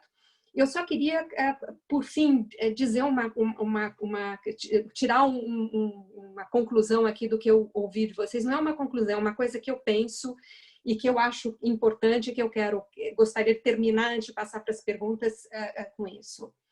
Quando a gente fala em direito de patente, a gente tem, de um lado, a lógica do mercado. E eu lembro da Paula Forgione dizendo que o empresário, ele é o gatinho que comeu filé mignon, ponto. Tá? Ele não se controla. A lógica de mercado é essa. Do outro lado, pego aqui o que o Felipe falou, que a inovação tem que chegar a quem precisa. Esses, assim, são dois pontos. No meio está o direito de patente. Eu parto do princípio que o direito de patente, quando bem desenhado, quando bem equilibrado, quando as pessoas que dele fazem uso, façam um uso adequado, que ele é um sistema que passa bem nessa ordem de mercado que a gente tem com concorrência. Ele pode ser um sistema bom, é um sistema bom, mas ele depende, tem que ser muito, muito, muito, muito bem afinado, muito bem usado para ser bom. Né? E é essa sempre o ensinamento que eu levo comigo quando se fala em direito de patente. O quanto é importante a gente saber do que está falando, saber usar bem usado, até para o sistema não perder legitimidade. Né? E é essa lição que eu tiro ouvindo vocês falando, do quão é importante a gente tá sempre batalhando se o sistema está aí. Eu não conheço outro sistema que poderia ser usado, portanto, eu não posso dizer se ele é bom ou se ele não é bom, ele é a realidade. Mas ele tem que ser bem afinado. Eu acho que se ele for bem afinado e bem usado, né, para mim, na minha opinião pessoal, não é segredo, o parágrafo único do artigo 40 é uma aberração. Ela tira todo esse equilíbrio que é necessário, né? E por isso a inconstitucionalidade dele. Bom, passando para as perguntas, Gustavo, você me mandou, as perguntas estão dirigidas a alguém? Você tem de abrir Não, a todos. A todos, ok. Então, vamos lá, vou passar a primeira pergunta. Podemos concluir que o parágrafo único do artigo 40 afeta diretamente aos agentes planejar sua entrada no mercado de medicamentos? Quais os impactos à saúde pública ante as incertezas desse dispositivo legal? Quem se habilita a falar primeiro? Então, vou passar... Vocês ouviram a pergunta? Está todo mundo com o microfone. Perfeito. Alan, você fala? Oi, vou fazer uma breve colocação aqui, mas o Matheus foi bastante nesse rumo aí. Se ele quiser complementar, ia ser muito bem-vindo. Mas, assim, uma reflexão muito direta conectada com o caso da bedaquilina que eu apresentei, né? Então, nós tivemos ali, só para conectar a apresentação com essa pergunta específica, um prazo de 15 anos, né, entre 2003 e 2018, em que os concorrentes não tinham a mínima pista de quando eles poderiam iniciar a produção de genéricos. Isso assim, como a professora, não poderia ter utilizado a palavra melhor, é bizarro, né? É uma coisa assim que foge de qualquer compreensão lógica, porque é engraçado assim que às vezes as pessoas colocam isso, mas é um debate entre esquerda e direita, ou é um debate entre progressistas e conservadores. Não é nada disso. Quem defende a concorrência, quem defende o impacto que tem a concorrência na redução de preços, tem que reconhecer que a previsibilidade é fundamental para a concretização da livre iniciativa, para a livre concorrência, e isso é o mínimo.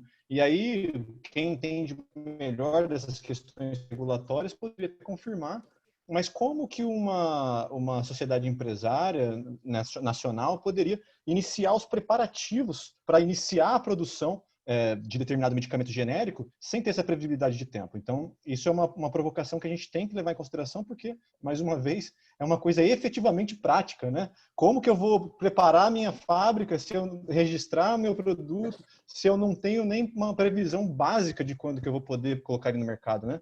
Então, esse para mim, eu agradeço a pergunta porque foi assim, direto ao ponto. Bom, só complementando então, não só a parte da incerteza para os outros fornecedores, mas o segundo lado da pergunta, né, que questiona sobre impactos de saúde pública, eu diria que, né, como a professora Karen estava colocando, uma lei de patentes mal desenhada, ela tem um impacto direto no ritmo de resposta a pandemias e a demandas de saúde como um todo, né? Então, por exemplo, a hepatite C, como eu estava dando o exemplo, hoje a gente está numa situação de que todo ano a gente trata 2 milhões de pessoas, mas 1,7 milhões são novos casos infectados. Então, assim, a gente praticamente não está saindo do lugar, né? E só recentemente que o número de pessoas tratadas superou o número de novas infecções, né? Até 2016, 2017, a gente tinha mais novos casos do que pessoas tratadas. E isso eu estou falando de uma doença para a qual a gente já tem um tratamento que cura, e cura em 3 meses, né? De forma definitiva. Então, esse assim, se eu puder botar em termos matemáticos, de alguma forma, a gente poderia dizer que o ritmo de resposta a uma pandemia ou a uma crise de saúde é inversamente proporcional à quantidade de disfuncionalidades que um sistema de patentes apresenta, né? Então, se a gente identifica no Brasil essa é uma aberração, é uma disfuncionalidade, ela precisa ser corrigida, e essa correção vai ter um impacto direto na nossa capacidade de responder a emergências de saúde, a pandemias, né, a doenças que afetam a população. E isso é algo que a gente comprova empiricamente com a nossa experiência como organização humanitária, né? Eu acho que um outro exemplo que eu não mencionei, mas que é bastante grave, na nossa opinião, é da vacina de pneumonia, né? Para quem não sabe, hoje a gente discute muito vacina, né, para coronavírus, mas assim, quando a gente olha o cenário geral de vacinas, a pneumonia hoje é a principal causa de morte de crianças abaixo de 5 anos. E isso acontece muito por causa do monopólio que existe sobre a vacina, né? Já tem outras opções de fornecimento, mas há um monopólio que está sendo estendido, prolongado a nível global por 2 empresas. E aí hoje a situação que a gente tem é que cerca de 50 países ainda nem oferecem vacina de pneumonia, mesmo ela sendo a principal causa de morte de crianças abaixo de 5 anos. Então, essa consequência, esse impacto de saúde pública, né? Um monopólio indevido, e ainda mais um monopólio indevido estendido, né? Ele tem um custo humano incalculável, né? A gente pode aqui fazer algumas estimativas, né? No caso da AIDS, por exemplo, entre 96 e 2001, né? 96 sendo o ano em que foi confirmado que existia uma terapia que permitia conviver com a doença e não mais morrer da doença, até 2001, mais ou menos, foram 10 milhões de pessoas morreram num período em que já havia tratamento, né? Então, o custo humano é algo que está sempre se fazendo presente quando a gente fala de um monopólio que está mal ajustado ou que está indo além do que ele deveria.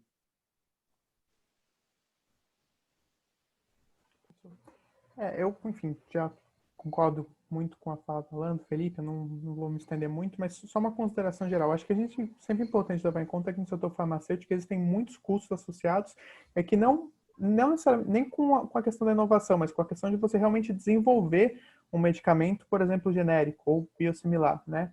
Então, todo investimento numa linha de produção, a capacitação técnica, bom, estamos aí 20 anos ainda não conseguimos produzir uma insulina numa escala que a gente produzia há 20 anos atrás, enquanto país, né? Pegando aqui conexão com o exemplo que eu citei. E também existe no setor de medicamentos alguns custos regulatórios, né? E são totalmente justificáveis em prol de segurança, eficácia e qualidade no geral, né? Mas esses custos são muito importantes e vão entrar inevitavelmente na conta do concorrente, né? Então ele precisa de uma situação, como o Alan bem colocou, de segurança jurídica para concorrer nesse mercado, né? Então, manifesta aí um comentário muito breve nesse sentido. Então, eu vou passar para a próxima questão. Quais os principais benefícios que se terá com o reconhecimento da inconstitucionalidade do parágrafo único do artigo 40 da LPI? Se eu puder dizer alguma coisa, eu acho que os benefícios, a não ser que vocês queiram dizer alguma coisa mais específica, mas já foi respondido quando vocês falaram agora sobre o acesso do medicamento e etc. Do bloqueio. Não tem bloqueio, você tem os benefícios. Ou, Gustavo, você acha que a gente pode passar à frente? Pode. São perguntas que vieram no transcurso das falas, tanto do Alan, do Felipe, como do Matheus, e muitas delas foram superadas com a própria exposição dos argumentos Ok. Agora, não sei se vocês queiram falar. Não, acho que só para citar um caso concreto, assim, claro que quando a gente fala de Covid-19, ainda é muito, pelo menos do nosso ponto de vista, cedo para fazer qualquer consideração mais afirmativa sobre tratamentos, né? Tem muita coisa em fase experimental. Mas só para dar um exemplo, assim, ilustrativo, né? Não é necessariamente fazendo alusão a esse medicamento em si, mas tem o caso do Favipiravir, né, que é um medicamento que já está sendo aprovado para uso emergencial em alguns países, né? Na Índia recentemente foi aprovado, se não me engano, em alguns países do leste europeu, na Rússia. É um medicamento que ainda não tem comprovação suficiente, mas o Ministério da Saúde, por exemplo, já está atento aos estudos com esse medicamento, né? Tem emitido alguns relatórios de observação para considerar o uso desse medicamento, né? E esse é um medicamento que, se tivesse contado o prazo de 20 anos regular de patenteamento, ele teria expirado a patente dele no Brasil ano passado. E assim como todos esses outros países, o Brasil teria condição de desenvolver uma versão genérica, como a Índia fez, como a Rússia fez, né? Mas nesse momento isso não é possível no Brasil, né? Não sabemos se esse medicamento se confirmará como uma opção viável de tratamento, mas o fato é que, se a gente compara o Brasil com outros países, né, a gente está realmente muito mais atrasado, né, em relação a poder desenvolver ou acessar uma versão genérica desse medicamento, que potencialmente pode ter algum benefício para o tratamento dessa pandemia. Então, esse é um exemplo assim mais claro, né, que a gente pode, talvez só para ilustrar. Eu gostaria de fazer um adicional a essa colocação do Felipe, que é corretíssima, que se não existisse esse dispositivo, ele estaria em agosto de 2019, só que por virtude desse disparate, dessa anomalia do parágrafo do artigo 40, ele vai até junho, se eu não estou enganado, de 23. Ou seja, no mundo inteiro vai ter essa possibilidade, essa disponibilidade, e aqui não. Outra colocação que eu gostaria de fazer que a gente mencionou muito sobre os dados da Júlia Paranhos, eles estão no quarto. A Júlia fez aqui o apontamento que ela expôs muito esses dados no quarto dia, no quarto ciclo da webinar, então pode se encontrar lá muito desses dados, caso queiram ter acesso, enfim. Okay. A gente precisa colocar o link, foi minha falha, eu preciso colocar o link de todos os ciclos na página do IBPI. Bom, então eu passo para a próxima pergunta. No estudo feito pelo Mercadante, um dos medicamentos mencionados é o Sulfosbuvir. Este produto foi objeto de uma PDP entre a Fiocruz e a Blanver. Após a concessão da patente, como é que fala em português? Gilead? Bom, a empresa aí, o valor do produto saiu de 64, não sei quantos milhões, ou 1.000 milhões, não sei. Como é que lê isso aqui, a pergunta, Gustavo? Via consórcio para... O preço quadriplicou, mais do que isso. Foi de 64 para 984. Podemos analisar, em critérios de saúde pública, abuso do direito de acesso a medicamento?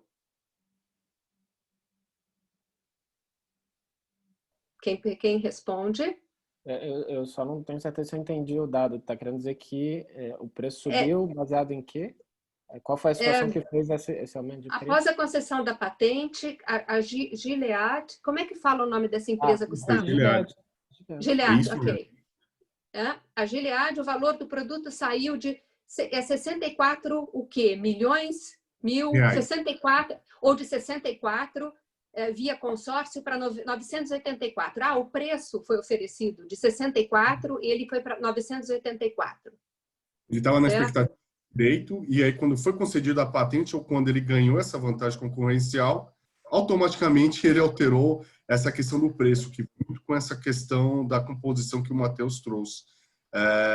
Qual é a visão de vocês dessa circunstância da Gilead? Ali ela está com, por exemplo, com a Blanver, tendo um processo concorrencial, e aí quando ela obteve esse reconhecimento dessa patente, alterou drasticamente os valores. Acho que o Matheus pode retomar aí o ponto que ele já estava. Eu acho que essa questão específica do Sofosbuvir, e eu sei que o Felipe e o Alan até sabem falar dessa questão muito melhor do que eu, mas acho que essa questão nos traz uma seguinte discussão que envolve todo o sistema de patentes e é um argumento usado sobre a necessidade de um dispositivo como parágrafo único, né? A questão é, as empresas em geral vão falar, a gente precisa desse monopólio para recuperar investimentos em inovação, certo? E sem isso, enfim, não vai ter inovação, os argumentos que já conhecemos muito bem. A questão é, então, demonstre, né, que realmente existe um investimento tal em inovação, com um risco tal de não dar certo, e que isso precisa ser recuperado em tempo tal, né? E a indústria farmacêutica, eu já vou entrar especificamente no caso do Sofosbuvir, porque eu acho que ele é um ótimo exemplo ilustrativo disso, mas a indústria farmacêutica global, em geral, é muito opaca em relação a esses dados, né? Existem evidências, por exemplo, de medicamentos, especialmente oncológicos, de que o custo que a própria empresa despendeu nessa fase de pesquisa e desenvolvimento é superado com 3 anos de monopólio. Recuperado com 3 anos de monopólio, né? Ou seja, o preço não é necessariamente uma derivação desse ponto. Desse gasto, né, no momento de inovação. Sofosbuvir especificamente, por que eu fiz essa introdução?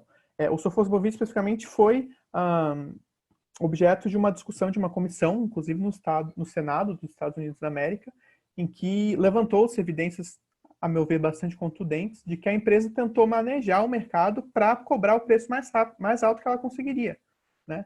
Sem qualquer relação com investimento em pesquisa e desenvolvimento, foi inclusive um medicamento que ela nem desenvolveu, ela compra na fase final do teste clínico, fase 3, né, da fase de desenvolvimento do medicamento, a empresa que está desenvolvendo, né? E justamente por isso, considerando essa questão de transparência e o preço elevadíssimo cobrado, que nós ingressamos com a representação no CAD, né, buscando aí a condenação por preço abusivo da empresa, né, nesse caso específico do medicamento Sofosbuvir, né?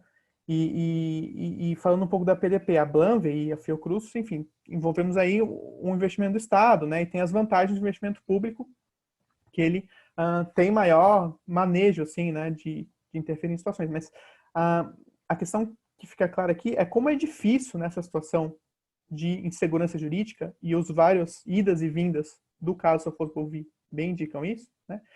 Como é difícil de você concorrer num mercado desse. Né? O caso Sofosbuvir, a patente era concedida, voltou, né? Teve uma ação civil pública aí no meio, inclusive na época de eleições presidenciais, bastante midiática, tudo, mas fica inviável para qualquer concorrente, especialmente um concorrente privado, de apresentar um produto alternativo ao medicamento de referência, né? Então essas são considerações aí sobre esse caso, que eu acho que é um ótimo exemplo ilustrativo dos problemas que a gente discutiu aqui. Eu acho que esse caso, na verdade, ele traz um debate adicional, né? Que a gente está discutindo aqui questão de como os monopólios são estabelecidos e quanto tempo eles duram, né? E quais são as aparas que devem ser feitas em relação a isso, à luz de evidências, à luz de argumentos jurídicos, né? À luz da observação de que realmente existem anomalias dentro do sistema de patente que precisam ser corrigidas com urgência, né? Como o Alan falou muito bem, acho que a gente não pode cair a gente não pode se dar ao luxo de naturalizar o absurdo, né? Mas um outro debate adicional é isso: a partir do momento em que existe um monopólio estabelecido, como ele é exercido, né? E se ele é exercido com base na prática de preço abusivo, isso é outra infração, né, que precisa ser investigada e corrigida, né? E ela também, obviamente, é muito nociva aos sistemas de saúde, à população em geral, que precisa pagar medicamentos do próprio bolso, aos governos que estão se esforçando para oferecer tratamento para a população. Enfim, há uma série de prejuízos sociais dessa prática de preço abusivo que existe quando o monopólio está estabelecido. Então, né, a gente tem que sempre pensar nas duas frentes. Como estabelecer monopólios de forma razoável e como eles são exercidos, né? Tanto que nesse caso do CAD, uma série de organizações está envolvida nessa discussão em torno do Sofosbuvir, né? A IDEC, a BIA, uma das possíveis soluções para o caso é justamente a licença compulsória, que é uma medida, né, para quando se observa um abuso do exercício do monopólio.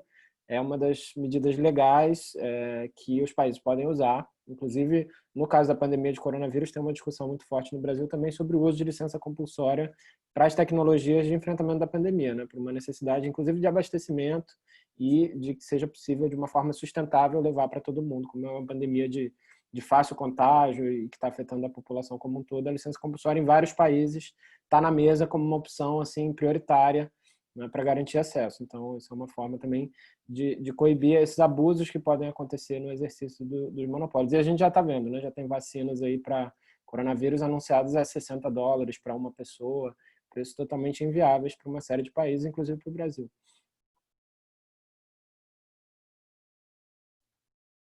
Eu só queria dizer que eu estou contemplado pela fala do Matheus e do Felipe. Acho que eles já cobriram bastante esse assunto importante e não tenho nada a acrescentar.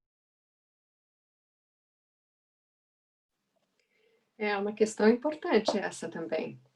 Aliás, sobre a licença compulsória, acho que será o próximo tema de ciclo de debate da IBPI. A gente precisa trazer isso à discussão também.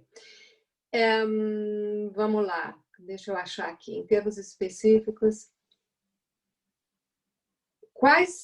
É que as perguntas elas estão sem parágrafo, divisão de parágrafo, então fica difícil ver onde é que começa. Eu acredito que aqui. Quais os impactos da insegurança jurídica sobre a questão da extensão do prazo das patentes que o parágrafo único do artigo 40 da LPI provoca no acesso a medicamentos? Eu acho que isso aí também está respondido, né? Os impactos da insegurança jurídica sobre a questão da extensão do prazo no acesso a medicamentos. Acho que foi esse o tema que a gente tratou o tempo todo aqui, né? Bom, se o STF enfrentar o tema o mais rápido possível, traz de imediato quais benefícios? Ok, então vou reformular. A agilidade do STF agora para enfrentar esse problema e tomar uma decisão nesse caso trará qual benefícios? Eu acho que também é meio... A resposta é óbvia, né? Ou não? Ou vocês querem dizer alguma coisa? Só um breve comentário sobre isso. Porque eu entendo por que essa resposta é óbvia, né? Porque nesse debate em específico a gente focou muito na questão dos medicamentos, né? No acesso em si.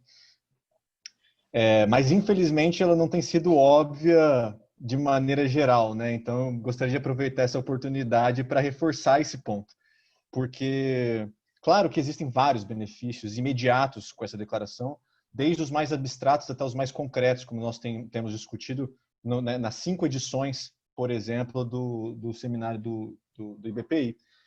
Desde que a gente pode imaginar que para o correto funcionamento da nossa ordem jurisdicional, para a credibilidade do nosso direito, para o equilíbrio do funcionamento, a gente precisa ter, sim, uma atitude célere em relação às inconstitucionalidades. Isso é o mais abstrato que a gente pode pensar agora, mas que são consequências claras disso. Então, a gente não pode esperar que a gente vá conseguir manter uma credibilidade no nosso sistema se a gente, tudo o que for polêmico, tudo que tiver uma discussão muito dura na sociedade, a gente for colocando mais para frente, mais para frente, mais para frente. Porque a pergunta que a gente tem que se fazer é como que povos democráticos resolvem discussões jurídicas.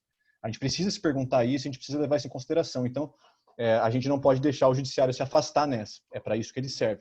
Mas eu gostaria de colocar mais concretamente e reforçar a ideia do acesso a medicamentos. Porque essa bomba relógio é uma licença poética muito interessante que o Felipe levantou, eu concordo no gênero, no número e grau, mas eu acho que o cenário ele pode ser ainda mais severo, porque ele é uma combinação, a meu ver, de resultados de curto e longo prazo nefasta.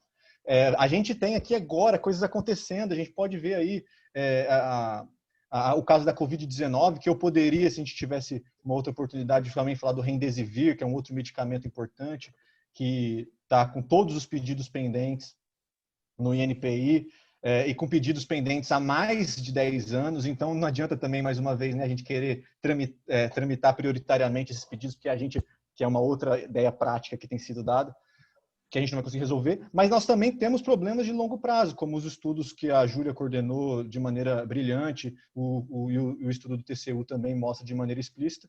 É uma combinação entre curto e longo prazo de efeitos, e que a gente, no final das contas, está falando, em última análise, de vida das pessoas, né? Então, eu acho que a gente não pode perder isso quando a gente estiver no debate, isso é fundamental.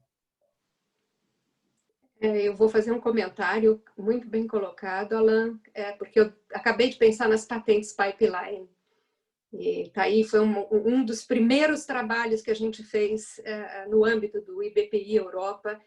A gente mobilizou, a Paula Forgione me ajudou demais, ela mobilizou um parecer pro bono dos professores portugueses, e até hoje isso aí está encostado, empoeirando, e perde.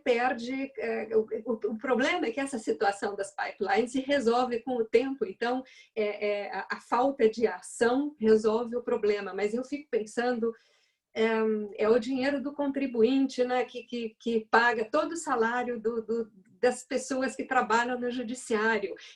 É dever olhar essas coisas, levar esses processos à frente e tratar. É uma coisa assim que pessoalmente, vou dizer aqui, é muito doída ver esse caso parado e não.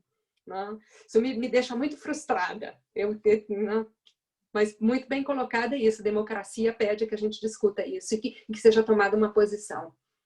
Acho que a frustração é absolutamente justificável, né? Eu acho que, assim, como o Alan falou, né, é até difícil a gente diferenciar o que é impacto de curto e de longo prazo dessa declaração que o STF tem a oportunidade de fazer agora, né? Eu acho que, assim, claro que nesse momento, obviamente, fica muito num primeiro plano o fato da gente estar vivendo uma pandemia, né, e que tem uma série de limitações que esse dispositivo pode criar para a nossa capacidade de responder a essa pandemia, mas não é necessariamente a nossa intenção ao fazer esse apontamento, não é circunscrever essa discussão à pandemia, obviamente, né? Isso já é uma dívida histórica, de certa forma, né? Já é uma disfuncionalidade que há muito tempo poderia ter sido resolvida, não foi. Então, durante a pandemia, ela fica ainda mais gritante. E acho que se a gente pensa num período pós-pandemia, igualmente, né? Porque assim, as análises todas apontam que, de qualquer forma, a gente está tendo, nesse momento, uma demanda reprimida para várias doenças, né? Vários segmentos importantes as pessoas estão deixando de fazer, várias estratégias de diagnóstico estão deixando de acontecer. Então, no momento em que os sistemas de saúde estiverem menos sobrecarregados com esse tema da Covid-19, vai haver uma demanda muito maior de tratamentos para outras doenças, né? Então, se a gente está vendo aí, na verdade, o desenho que a gente vê ao longo do tempo é que, no início, né, poucos medicamentos entravam no parágrafo 1 do artigo 40, agora praticamente mais da metade, se eu não me engano, dos pedidos de patente na área farmacêutica já estão sujeitos, e a tendência é que seja cada vez mais, né? Então, assim, a gente está projetando para um futuro onde a gente sabe que vai haver dificuldade para o sistema de saúde, um custo excessivo, uma potencial incapacidade do Estado de oferecer aquele tratamento de forma equitativa, justa para todo mundo. Então, assim, vai muito além dessa pandemia, né? A gente está... por isso que eu usei essa metáfora da bomba relógio, né? Porque durante a pandemia é como se o reloginho já tivesse ali próximo de estourar, mas, assim, a explosão ela fica para muitos anos à frente, né? Inclusive para todos esses medicamentos que vão ser mais necessários por conta da demanda reprimida que está acontecendo agora e da defasagem das estratégias de saúde para outras doenças que está sendo observada. Bom, Posso perfeito. fazer um comentário claro. Muito rápido? É uma luz aqui que acendeu na fala do Felipe. Muito se discute dentro desse debate sobre essa questão do backlog, né? E acho que essa questão do backlog é importante sempre ser olhada por dois lados, né? Existe o lado, claro, do escritório examinador e NPI, mas também existe o lado do que as empresas depositam, né? Da quantidade absurda de pedidos de patente, alguns extremamente complexos e mal elaborados, né? E eu acho que novas classes terapêuticas, né? E aí eu acho que o exemplo dessas macromoléculas, por exemplo, anticorpos monoclonais, possibilitam cada vez mais pedidos, né? Sobre a mesma molécula, cada vez mais complexos, de difícil análise, né, que vai aumentando esse backlog. Se nada for feito, a gente tem uma situação que vai se agravando cada vez mais. Ok. Próxima pergunta. Vocês acreditam que a solução da inconstitucionalidade do parágrafo único do artigo 40 da LPI é o backlog?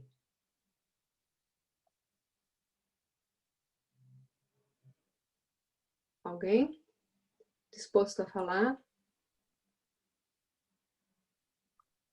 Se vocês não falarem, vou eu falar, eu não vou resistir. Posso falar? Fica à vontade. Então, eu vou dizer só uma coisa bem rápida. A inconstitucionalidade do parágrafo único é a variável que está dentro do... É uma técnica, um problema de técnica legislativa. Eles determinaram a compensação com uma variável, um X. X é uma variável, a gente não sabe quanto tempo demora. X mais 10 é igual a ponto de interrogação. O problema da inconstitucionalidade do parágrafo único é esse. Quando você coloca uma variável dentro desse artigo, né, você está afetando a instituição do mercado e da concorrência, gente. Porque o mercado e a concorrência, onde o inventor atua, só funcionam se você tem previsibilidade e calculabilidade. Preservação, o mercado é preservado pela previsibilidade e pela calculabilidade.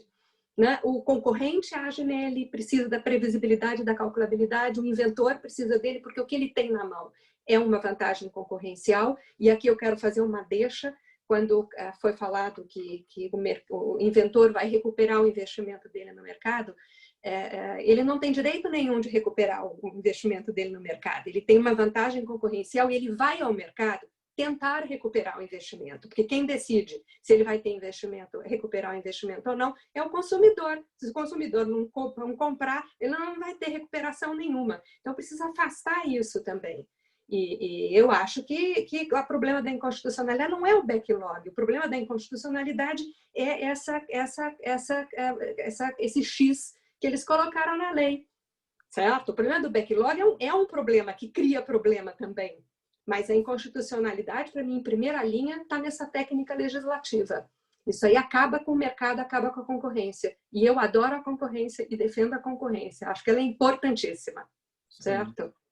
E acho que até para retomar um ponto que o Matheus colocou, na verdade, assim, o que a gente vê é que há um ciclo vicioso, né? Assim, na medida em que você tem essa regra da possibilidade de extensão, isso também funciona como um estímulo para que os depositantes façam mais pedidos, inclusive pedidos frívolos, pedidos sem consistência, que não cobrem nenhuma invenção de fato, ou inclusive que nem cumprem os requisitos de patenteabilidade, mas eles vão alimentar o backlog, e ao alimentar o backlog, há mais chance de obter a extensão, né? Então, você acaba conectando uma ponta com a outra. Então, assim, acreditar que vamos resolver só o backlog, né? No fundo, se você não remove também essas distorções, que inclusive alimentam o backlog, você não vai resolver o problema de uma forma sustentável. Você pode, de certa forma, criar alguns atalhos para, nesse momento, né, dar uma queda no backlog, há um esforço em relação a isso, mas também há uma preocupação da nossa parte, né, do que isso implica para a qualidade do exame. Como o Matheus falou, a complexidade dos pedidos de patente só aumenta. Né? A gente já chegou a ver aqui no Brasil pedido de patente com 800 páginas, sendo 600 só de fórmula Marcus. Né? Então, assim, para um examinador fazer um exame sério de qualidade, né, é algo que demanda tempo, né, enfim, ferramentas apropriadas. Ou então, simplesmente, você dá um carimbo de aprovado, né? Isso é uma forma de resolver o backlog, mas que acho que não interessa ao conjunto da sociedade que quer justamente só valorizar as inovações que são genuínas, para não distorcer o sistema de inovação e fazer com que essas inovações, em algum momento, se tornem parte do domínio público. Né? Então, se você perde a qualidade do exame, você também está prejudicando esses dois objetivos. Né? Então, assim, é preciso um exame sério, né? Você pode ter um esforço concentrado, mas, assim, se você não combate as causas do backlog, e uma delas é o excesso de pedidos, ele vai voltar. Né? Então, assim, não é uma solução suficiente. Você precisa também reduzir esses incentivos às práticas que geram backlog. E a gente entende o artigo 40 como o parágrafo único como um desses incentivos. Né? Se você resolve isso, você resolve a raiz também.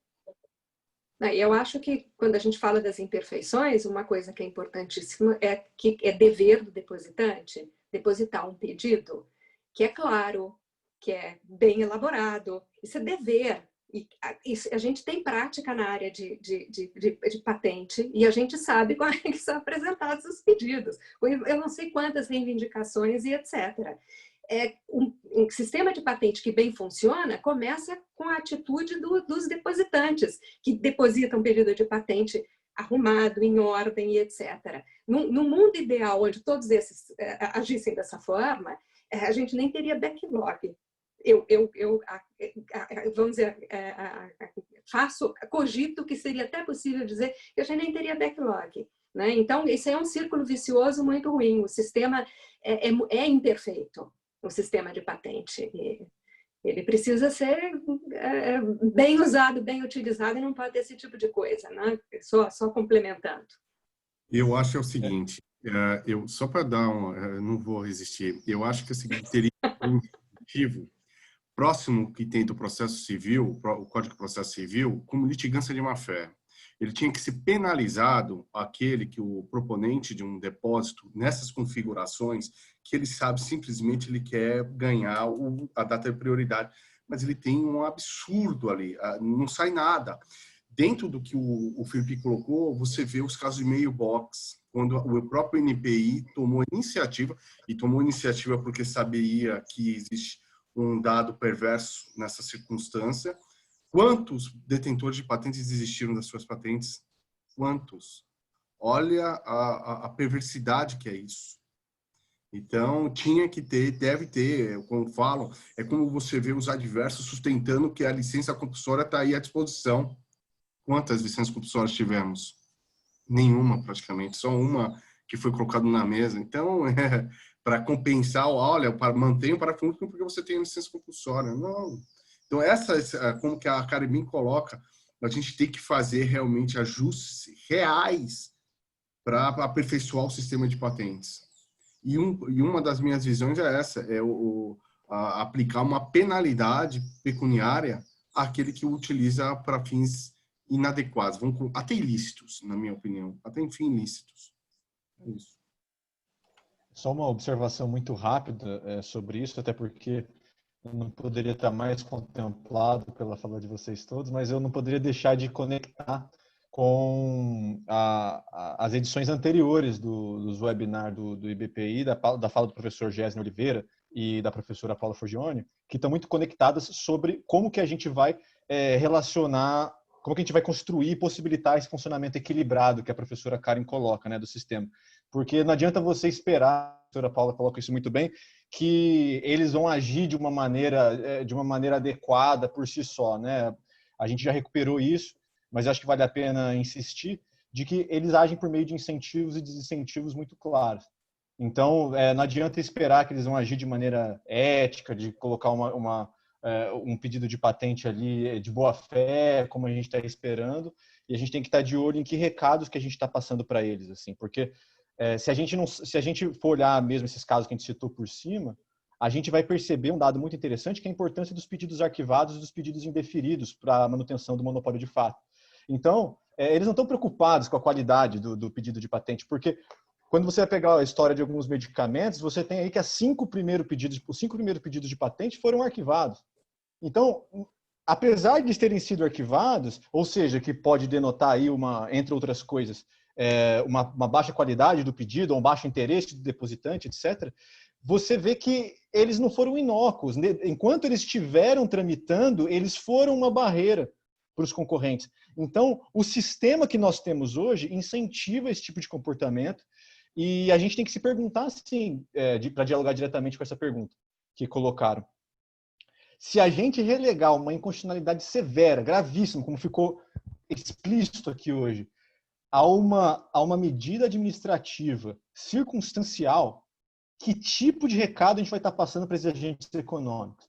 Eu acho que essa é a pergunta que a gente tem que se fazer. Não existe ingenuidade nesse debate, e a gente tem que estar de olho nisso, porque tem muito dinheiro envolvido, muito interesse envolvido, e eu acho que o Estado brasileiro tem que ser forte, porque ao mesmo tempo que a professora Paula fala que a empresa é o gatinho, que se olhar o filé mignon não vai deixar de ir lá, ela também complementa dizendo que o papel do Estado é não deixar a empresa fazer o que quiser, que apesar de ela perseguir o lucro, por ser naturalmente uma empresa, ela não pode, como a professora mesmo coloca, colocar fogo na floresta, matar a criancinha, né?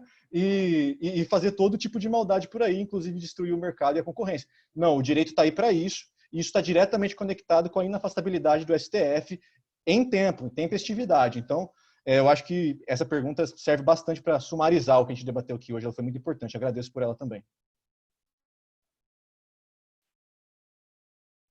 Agora, Alan, eu vou pegar as suas palavras e vou fazer as suas palavras como o encerramento desse debate, porque você acabou de dizer tudo, eu acho, né? Então, encerramos esse quinto ciclo de palestras de BPI com as palavras do Alan.